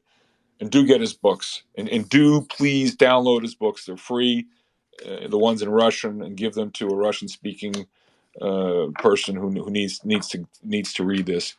And finally, again, I implore you, if you got value out of this, and I know I certainly did, please, please, please give generously to World Central Kitchen. The link is up in the nest, and it's also in my Twitter feed. We're all very fortunate here. We're trying to maintain, if not increase, our wealth, if not in real terms, at least in nominal terms. And there are people out there who are far less fortunate than we are. And we're very fortunate to have this community here. And I'm very proud of the fact that we've raised over $220,000 back in the spring. We've given a rest the last few months. Today, we're re-engaging with World Central Kitchen. So I ask everyone to please give generously. There's a link up on the Nest. You can use your credit card. Maybe I should get another career as a Jerry Lewis type telethon guy. Let's go to Gnostic, Michael, and Pietro. Gnostic. I was sitting here. By the way, George already downloaded the book and sent it off to some people and ordered it and will read it, and I do appreciate it. One of the things I picked up off him immensely was I didn't know what the hell I was going to do, and holy crap, just he got involved and look at what happened. But I was sitting here looking at Michael and going, I think for some reason I get the impression that Michael could add some stuff to the conversation, and he just put up his hand. So I'll bow out to him at the moment. Yeah, we're going to Michael and then Pietro. Michael, the floor is yours. Sure. Since it sounded like you might be wrapping up, I've been following the developments. Michael, just be warned. I've been known sometimes these rooms go on for 3, 4, and 5 hours, but we're not going to do that today. So don't worry about it. Go ahead. Sure. So I pretty regularly will co-host with Piotr, and so I'm used to rooms going 3, 4, 5 hours unexpectedly. But what are you trying to say? What are you trying to say? So I've been following events in Ukraine pretty closely. And given this is the financial space, there was a great thread put together by a gentleman named Tom Mitchell. And it was many, many accounts that are following events in Ukraine closely that he would recommend. And I agree with most of his recommendations. He had actually reached out to me to put together a list of those covering the economic and financial aspects to include as one of his posts. So I've put that up in the Nest or the resource link at the top of the space if you want to go and check out some of the accounts that I follow on these matters. And then if you're interested in, the broader geopolitical aspects, have a scroll through the thread because there are a lot of great accounts to follow in there. Thank you for that, Michael. Pietro, floor is yours. Thanks, George. Yeah, great space. I'll definitely be joining in the future. I just really wanted to emphasize what Michael said. We do run quite a few things on the geoeconomics, and if it's okay with you, I just tweeted in the Nest. I do have my own podcast, and one of the episodes that I had was on the Chinese-Russian financial model. I've mentioned this in other financial spaces, but it was with a member of the Council on Foreign Relations. And it doesn't go into the politics as much. There's a bit of politics, of course, in there. The political economy is incredibly important these days. So if people want to listen to that, I recommend it. But my question for you, given what's about to happen in the US in the next 2 weeks, in the midterms, and we're seeing, a potential rise of the red again, because the economy is the most pressing thing on voters' minds now. So, just curious for your take and anyone else on the panel's thoughts on the situation as well. But thanks a lot for the space. So, what I think is going to happen politically, or what I think the reaction of whatever I assume is going to happen politically will be on the markets? Is that I suspect? Yeah. So, I as far as I could tell, it's going to be probably the Republicans taking one, or if not both, the houses.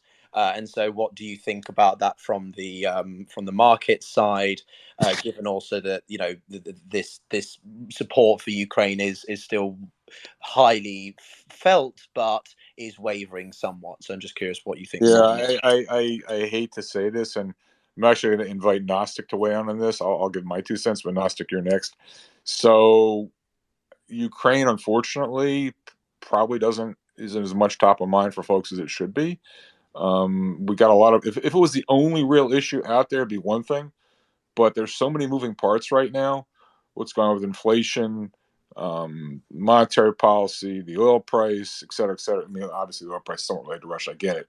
But there are a lot of other problems out there in the world right now. And so it's just one of many. If we didn't have these other things going on, I suspect there'd be more attention paid to it.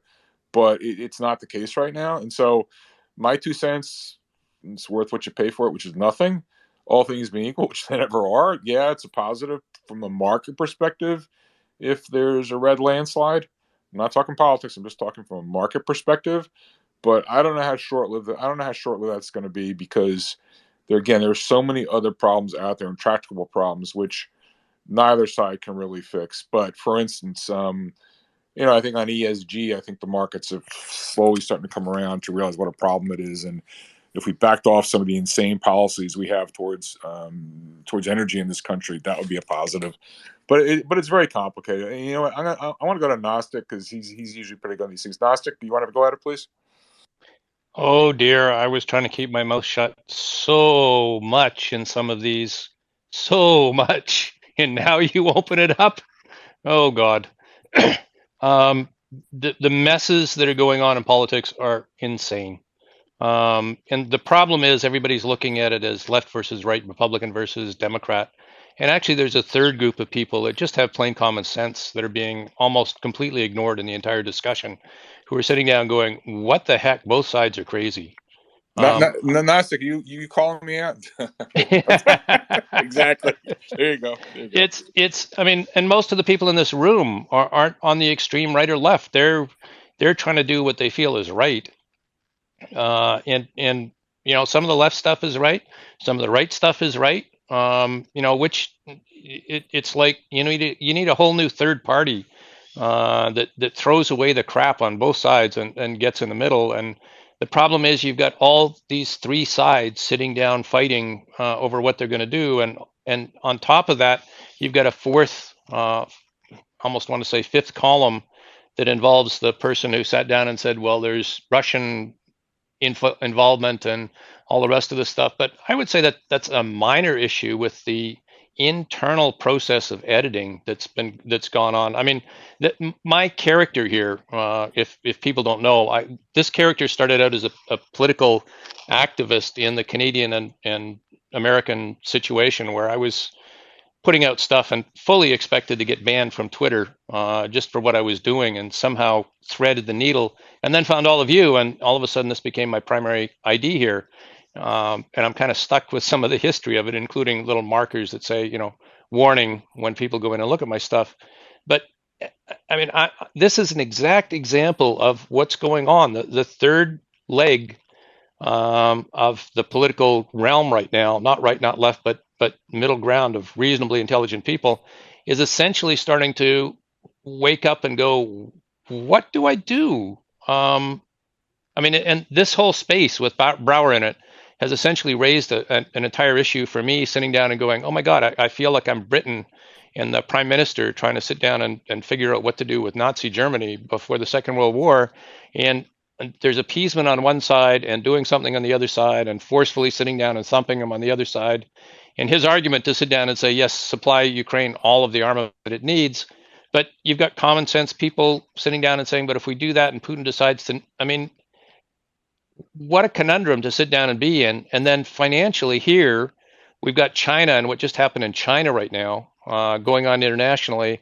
And the isolationism that's going to take place in the United States and the reshoring and all the rest of the stuff just puts us right back into the pre-World War II environment of U.S. isolationism. I'm not entirely sure that's wrong. So I'm as confused at the mess that's going on here as just about anyone else, and trying to figure out where we're going to go. And my results, the results of that are, I see the market rise like it has. I sell and go to cash, right. and I'm that's the only thing that seems to make sense for me at the moment. So when people say what's happening in the financial markets, I don't think I'm alone in this. And I see Monica smiling down below, going, "Yep." And I think everybody here is basically, I don't know. Thanks for that, Gnostic. By the way, this is great room. Please, for those of you that haven't been in my rooms before, it's okay to mention politics only in the context of it was really a financial room. I don't want this to degenerate into a political room, so please be respectful of that. It's just there are other rooms for talking politics. Okay, so we're going to go to Chad, and then Brad, and then Patty. Chad, please unmute yourself. Hey, George, thanks for putting this together. And I got two questions. I'll throw one at you and then just leave the other one open.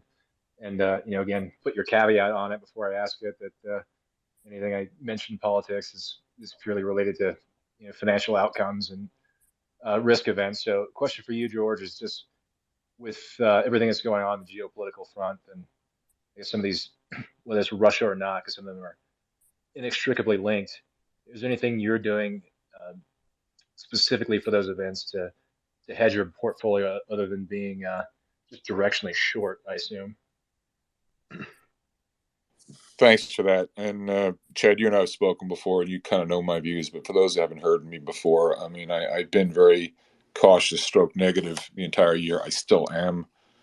Um, the sort of elevator 30-second pitch has to do with the fact that um, I've said equities represent return-free risk. That is, risk assets represent return-free risk, simply because we've had suppressed cost of capital for the last umpteen years in the post-GFC environment. That's now normalizing owing to rising inflation. And so we're now getting price discovery on a lot of different asset prices, whereas before it was all about liquidity. And as central banks go from very expansive to a more restrictive monetary policy, that's going to continue to negatively impact asset prices. And so I've been negative on assets. I still am negative. Counter turn rallies can occur at any time. It's been a pretty good year so far. Again, this is not financial advice. Everyone has to do their own work. It's my own opinion. Seldom right, never in doubt. But I just think, as Gnostic was pointing out, and I mentioned earlier, there's so many other things out there. The reasons to be cautious aren't just about what's going on in the Ukraine. What's going on with inflation, interest rates. We all know, for instance, mortgage rates have gone crazy. It's going to cause a big decline in housing prices, in my view. That's just one example. Real incomes are being pressured by rising inflation.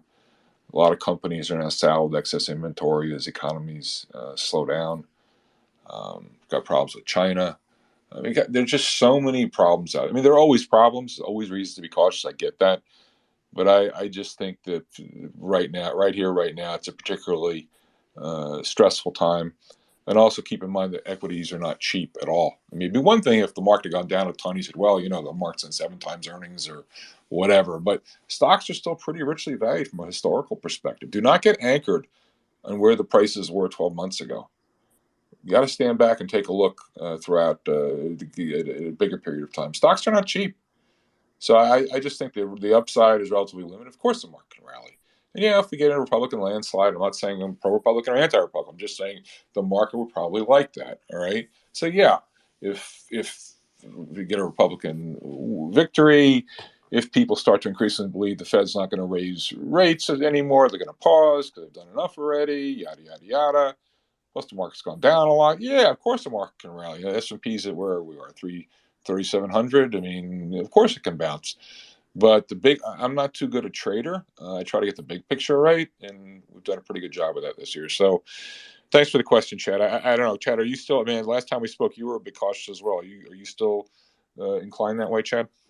Oh, I think we're just, maybe halfway through this on the downside. I don't know. Um, I don't mean to sound hyperbolic, but I think the ingredients are there for this to be as bad or potentially worse than the GFC. But we'll see how that plays out. One thing I will tack onto this, and my friend David Wu, who left Wall Street to do his own thing so he could be independent because he had a lot of pressure on him to express his views, which many of end up being correct. So he did a video cast. Hey, Chad, I think you broke up. We lost you, Chad. Chad, we can't hear you. Gnostic, can you hear Chad, or is it just me? No, I can't hear him either. I can't. Maybe come back. Chad, when you come back, we'll have you back. Let's go to Brad and then Patty with a follow-up. Brad, please unmute yourself. Hey, George. Thank you for hosting the space. I had a quick question. Towards the beginning of the war, I started to become very concerned about what was happening with the grain exports coming out of Ukraine. And in particular, it became very obvious that there was going to be another set of casualties in this war, and it had to do with poorer nations and the effect that this conflict would have on poor nations. And the more research I did, there's a lot of correlation between political upheaval and food insecurity. We started seeing a much stronger U.S. dollar. Global inflation, as you mentioned, obviously an issue. So it's like a perfect storm if you're a poor nation and you're trying to feed your people. Oh, and by the way, maybe you're trying to refinance your sovereign debt.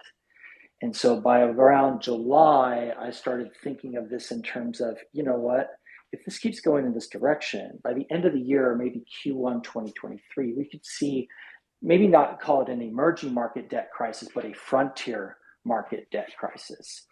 And as it turns out, I mean, today I just was reminded of this as I saw fund outflows from emerging markets, including China, as well as some other statistics around. It says that about a quarter of emerging market banks will breach capital requirements next year in a recession with high inflation. That's from the International Monetary Fund.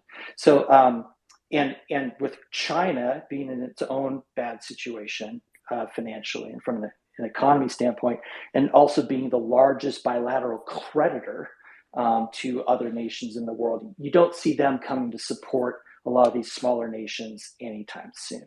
So my question to you is, are there any, what I would call frontier markets, smaller nations that are not quite big enough to be emerging markets, but are there any frontier markets that you're concerned about? And could a debt crisis spread? Well, do you think a debt crisis is impending in a lot of those markets? And do you think a debt crisis could spread from frontier markets and become more generalized to emerging markets? Yeah, that's a very good question. And Brad, I think we should probably address that question more fully in another room, just because emerging markets are, it's a very heterogeneous group, and they've changed a lot over the last 10, 20 years. Some countries are still basket cases. You look at Turkey, you look at Argentina, and there are others. And some are actually in a rather better fiscal situation than they were previously. It's kind of curious that actually, normally in a big economic slowdown with the Fed tightening, in the past you'd expect to see emerging markets get totally shellacked. But if you look at emerging market currencies, some of them, like most notably Brazil, let's say, they've actually done better than developed currencies, because their their fiscal balance is a little bit better, but more importantly, they have a commodity mix. But China is a problem. It's a command economy, though. Russia, we just talked about. I mean, enigma and wrapped inside a riddle. But no, it's fraught with landmines. And yes, the rising dollar, rising oil prices, rising food prices, these hit emerging economies particularly hard because I think it was implied by your question, as you know, in emerging market economies, a typical consumer individual spends a much higher proportion of their income on food and housing, on necessities and energy, than is the case in developed economies. So yes, this is going to be a problem, but it's a very heterogeneous group. So I hesitate to give you a broad sweeping answer. I hope that helps, Brad. It's an excellent question, and I hope you come back. We'll do that. I actually like that question a lot, but it's for another room. We could talk forever about what's going on in Madagascar or Sri Lanka, all these places where they've run out of energy. I mean, it's a complete freaking disaster. So, but it's all over the place. Thank you, Brad. Maybe to refocus it for next time. Middle East, North Africa, Sub-Saharan Africa, and Southeast Asia, I think would be a great. And listen, I'm sure I've triggered some people here with my answer. It was a broad answer. I don't want to go down the rabbit hole of that question because it's a very complex, very, very complex question. All right, let's go now to Monroy Crod, followed by RGF. Monroy, please unmute yourself.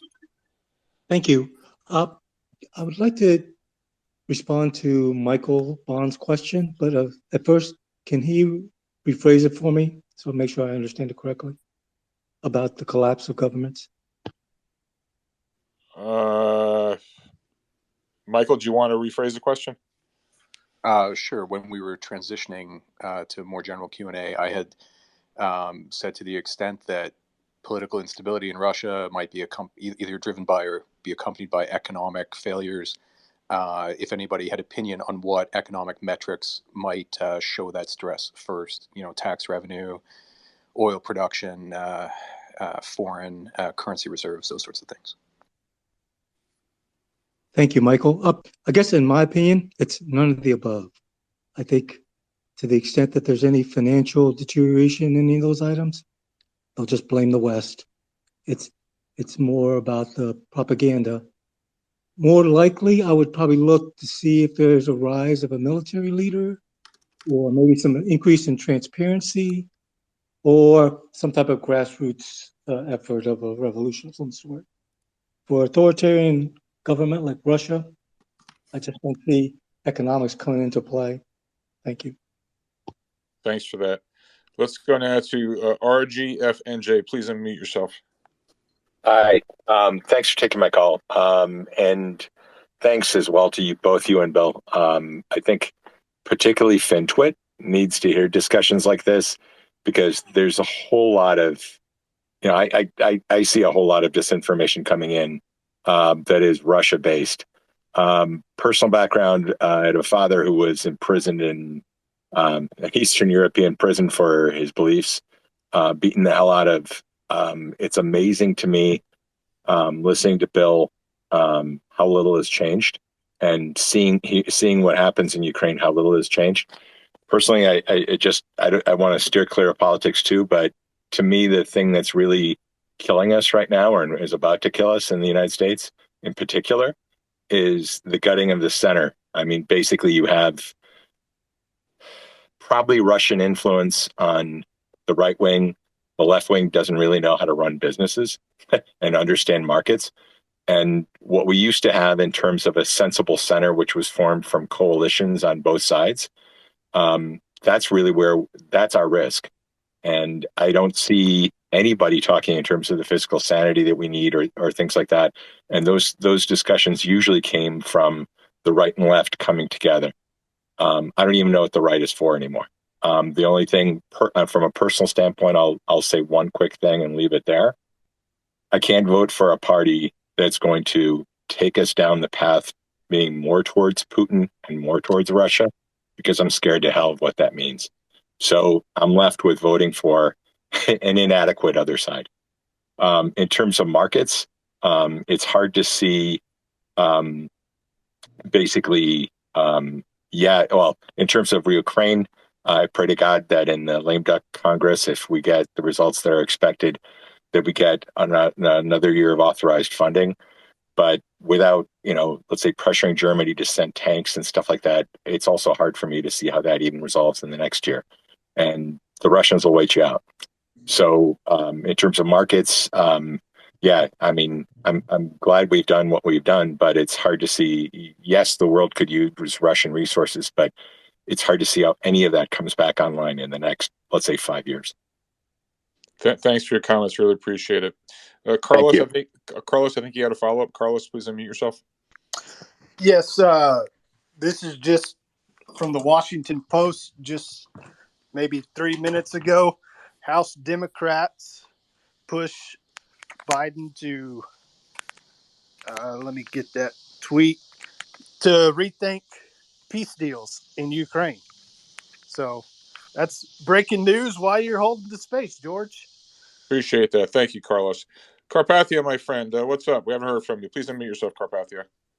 Oh, thank you, George. I want to steer this back to something Bill said, and some people have alluded to it for us financial people. And at the end, I just want to make a comment. But I think the crux of the matter is, and Bill mentioned, people are alluding to it, the BRICS and weaponizing the dollar and weaponizing all the side effects. And I think people want to, press on that and continue down that path.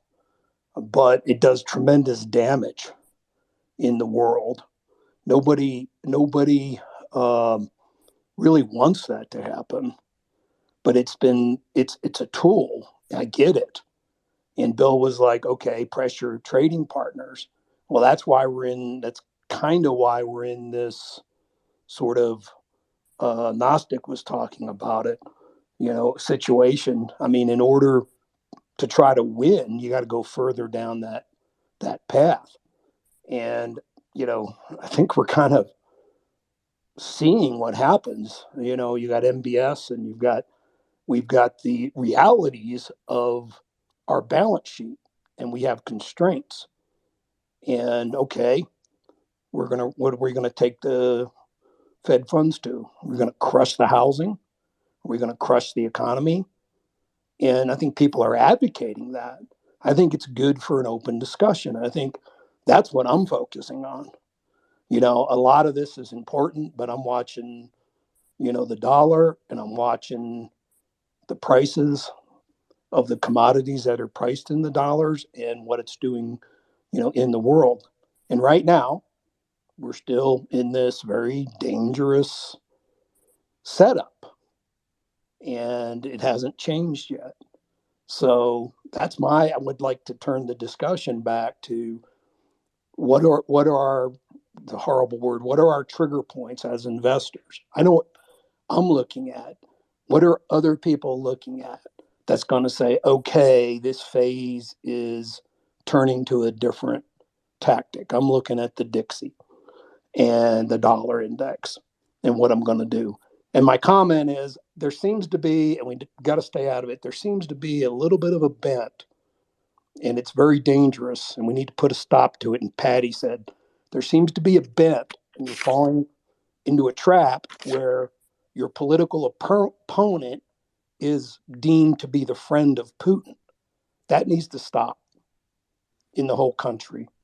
And anyway, God bless this room. God bless you, George. And I'd like to hear other people's thoughts about what do you watch? What are your trigger points to make decisions? Thanks.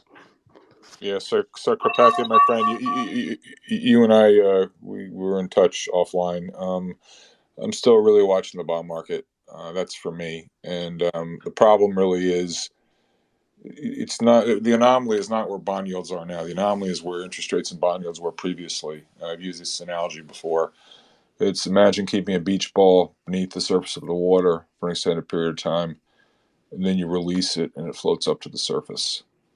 Well, that's interest rates. That's the cost of money. And we kept that beach ball below the surface of the water for, I don't know, decade, whatever. Um, we started monkeying around with markets going back to the time of Greenspan, then to Bernanke, then Yellen, then Powell. I probably missed somebody in there.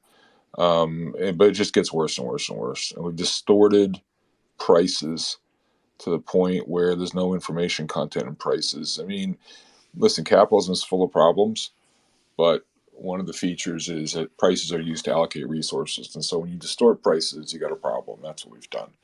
And now the system's trying to normalize. And I don't really think there's any good way to get around this.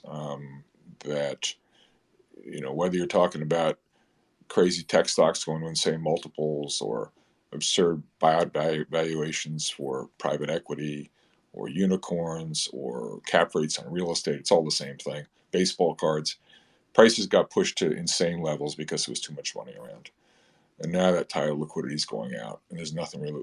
I mean, we can maybe amortize the pain, stretch it out, but what I come back to is that certainly, if not in nominal terms, certainly in real terms, that wealth is going to get destroyed.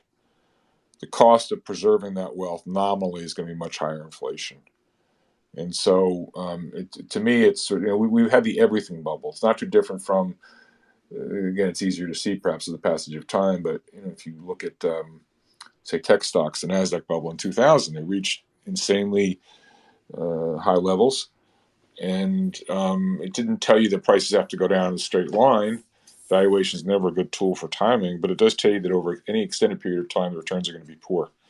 And I'm sorry to say, to me, that's what markets look like. So short-term triggers, yeah, I'm with you, Carpathia. Dollar obviously up, down, bond market up, down. These are little things, but the bigger picture, zoom out, as our crypto friends would say, is not particularly positive in my humble opinion. Let's move on. I want to go to Michael, Piotr, and then Patty. Michael, you have to follow up, Michael? Please unmute yourself, Michael. Yep. So I like to try to bring resources to spaces, and inspired by your brief back and forth there with Brad about emerging markets, and in the context of the impact of the Russia-Ukraine war, I wanted to highlight the Ukrainian grain deal, and it has 27 days left in it, and indications coming out from talks now are not particularly positive that Russia wants to extend that. And to the extent that you were talking about food price inflation in some of these emerging markets, potentially contributing to instability and that having much greater, economic ramifications, I would suggest that people keep their eye on this. It may sound niche, but it affects, so much of the fundamentals. And to that end, there's an associate of mine who is putting together a daily update on the exports and the status of negotiation. And so I've put that report in the Nest so that it is updated daily for those who might want to follow it in closer detail. I think it's a great resource because if this isn't worked out, it's not just that Ukraine is the marginal supplier of grain at the moment. It's that in order to induce Russia to sign on to this deal, the U.S. made it clear that their sanctions did not apply to Russian fertilizer and Russian, other agricultural products.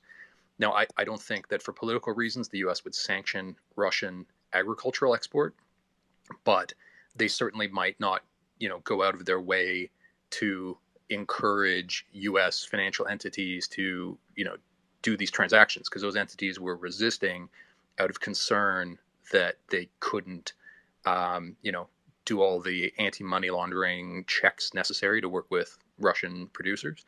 So that could become a problem if Russia says, okay, Ukraine can't export grain. The U.S. might say, well, then in that case, we're not going to, really be going to bat for you either. And there might be sort of an unintentional thickening of the red tape that might lead to more problems exporting Russian product as well. Thank you for that. Pietro, did you follow up? Yeah, thanks, George. No, just to what's been said, I speak with a plummy British accent, but I do actually live in DC. And the time I've been here, this erosion of the right in DC is definitely problematic to what the previous speaker said. And I think to the idea of a peace deal, depending upon how the midterms go, we could actually see momentum for that grow significantly, which would be for some people not good, but for others, calming of the economics, financial system, more positive. To that, someone mentioned the BRICS as well.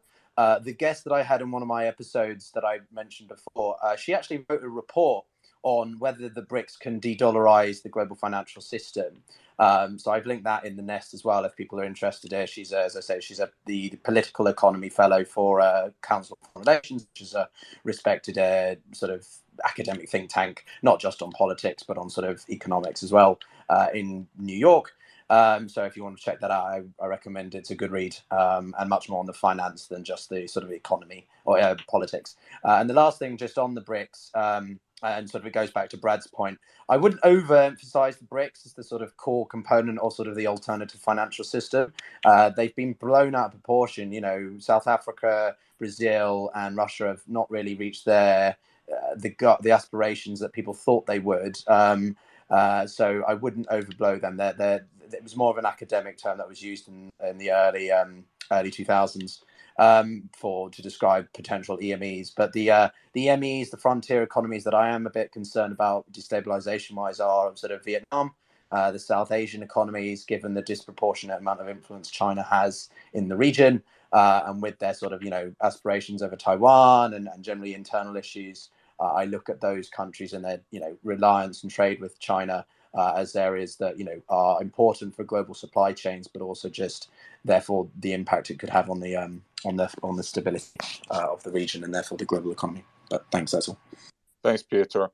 All right, we're going to go to Patty. Let's keep it brief, Patty, because I want to close the room. You have a quick follow-up or question, Patty? The floor is yours, Patty.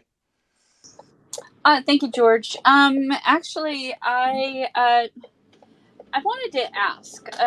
We've got a room of some, pretty bright people here. I know that when the rumors were flying in the press, about the interest rates going up, that the Fed was going to raise it. Many people started, like, uh-oh, So I am wondering, know that we've seen, the market go, stock market going up a bit. And, that was on the fact that, the rumors are going again about the fact that, they believe that, Republicans are going to take back over. Now, how much of this is, in your opinion, is the tail wagging the dog? Because I'm going to be very honest with you. I'm a registered independent who was like a full-on Republican, but after seeing so much that went on, I went independent. And I'm not trying to be political here. The reason why I say that I went independent is because I saw nothing there in either party anymore that really worked in a partisan way, because neither party is right.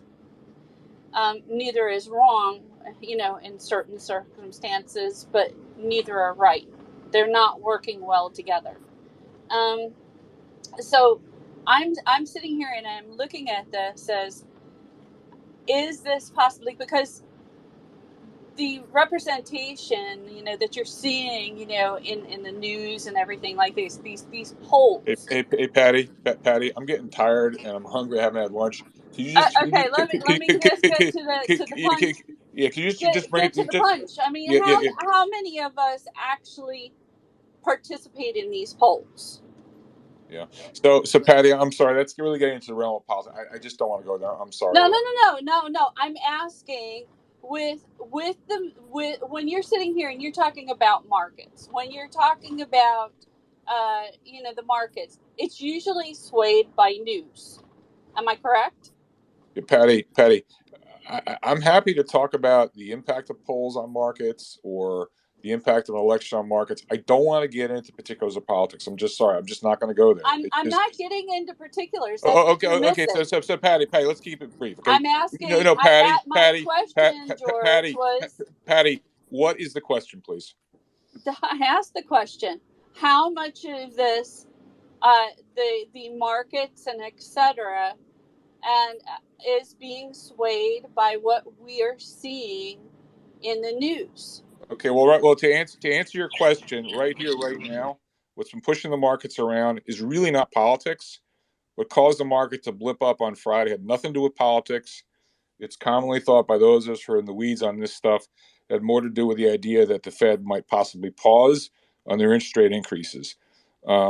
This other discussion that we're getting into about politics has really not been top of mind for markets of late. It probably will start to become as we get closer to the election, but it's not really relevant or high on the list of what's relevant in terms of what's been going on the last few weeks. So that's how I would answer the question. Okay, so with that, this has been a great room. It's been over 2 hours. Gnostic, as is customary, I'm going to leave it to you to have the last word. Gnostic? Oh, I hate that one. George, you summarized my sputtering example of what I was trying to say really well in that summary of, where the markets are and how the stuff is doing. And I really appreciate that. And I do appreciate this space. Bill has given me a moral conundrum to sit down and work through for the next few days, and I'll read his book. And thank you for this space greatly. Much appreciated. And again, I'd ask everyone to please consider giving generously to World Central Kitchen. We've done maybe 100 of these spaces. We do them for no personal gain. But these spaces are really extraordinary, the caliber of guests that we have in here. George, Sorry.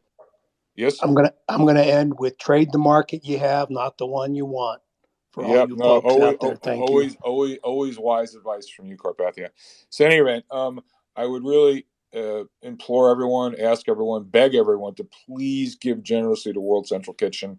I do this for no personal financial gain, but there are people out there who are in a world of hurt who need our help. We've raised $220,000 over $220,000 back in the spring, and we're kicking off another fundraising effort here today. So, if you can give $10, $100, $1,000, $10,000, $100,000, doesn't matter. We've had gifts as much as $50,000. Everyone gives according to the level of their resources. So, with that, I want to thank all of you: Gnostic, Carpathia, Michael, Pietor, RG, FNJ, Bill Browder. You're not here anymore. Everyone, this has been a great room. Our next room is going to be on Thursday with Eric Bazmagian.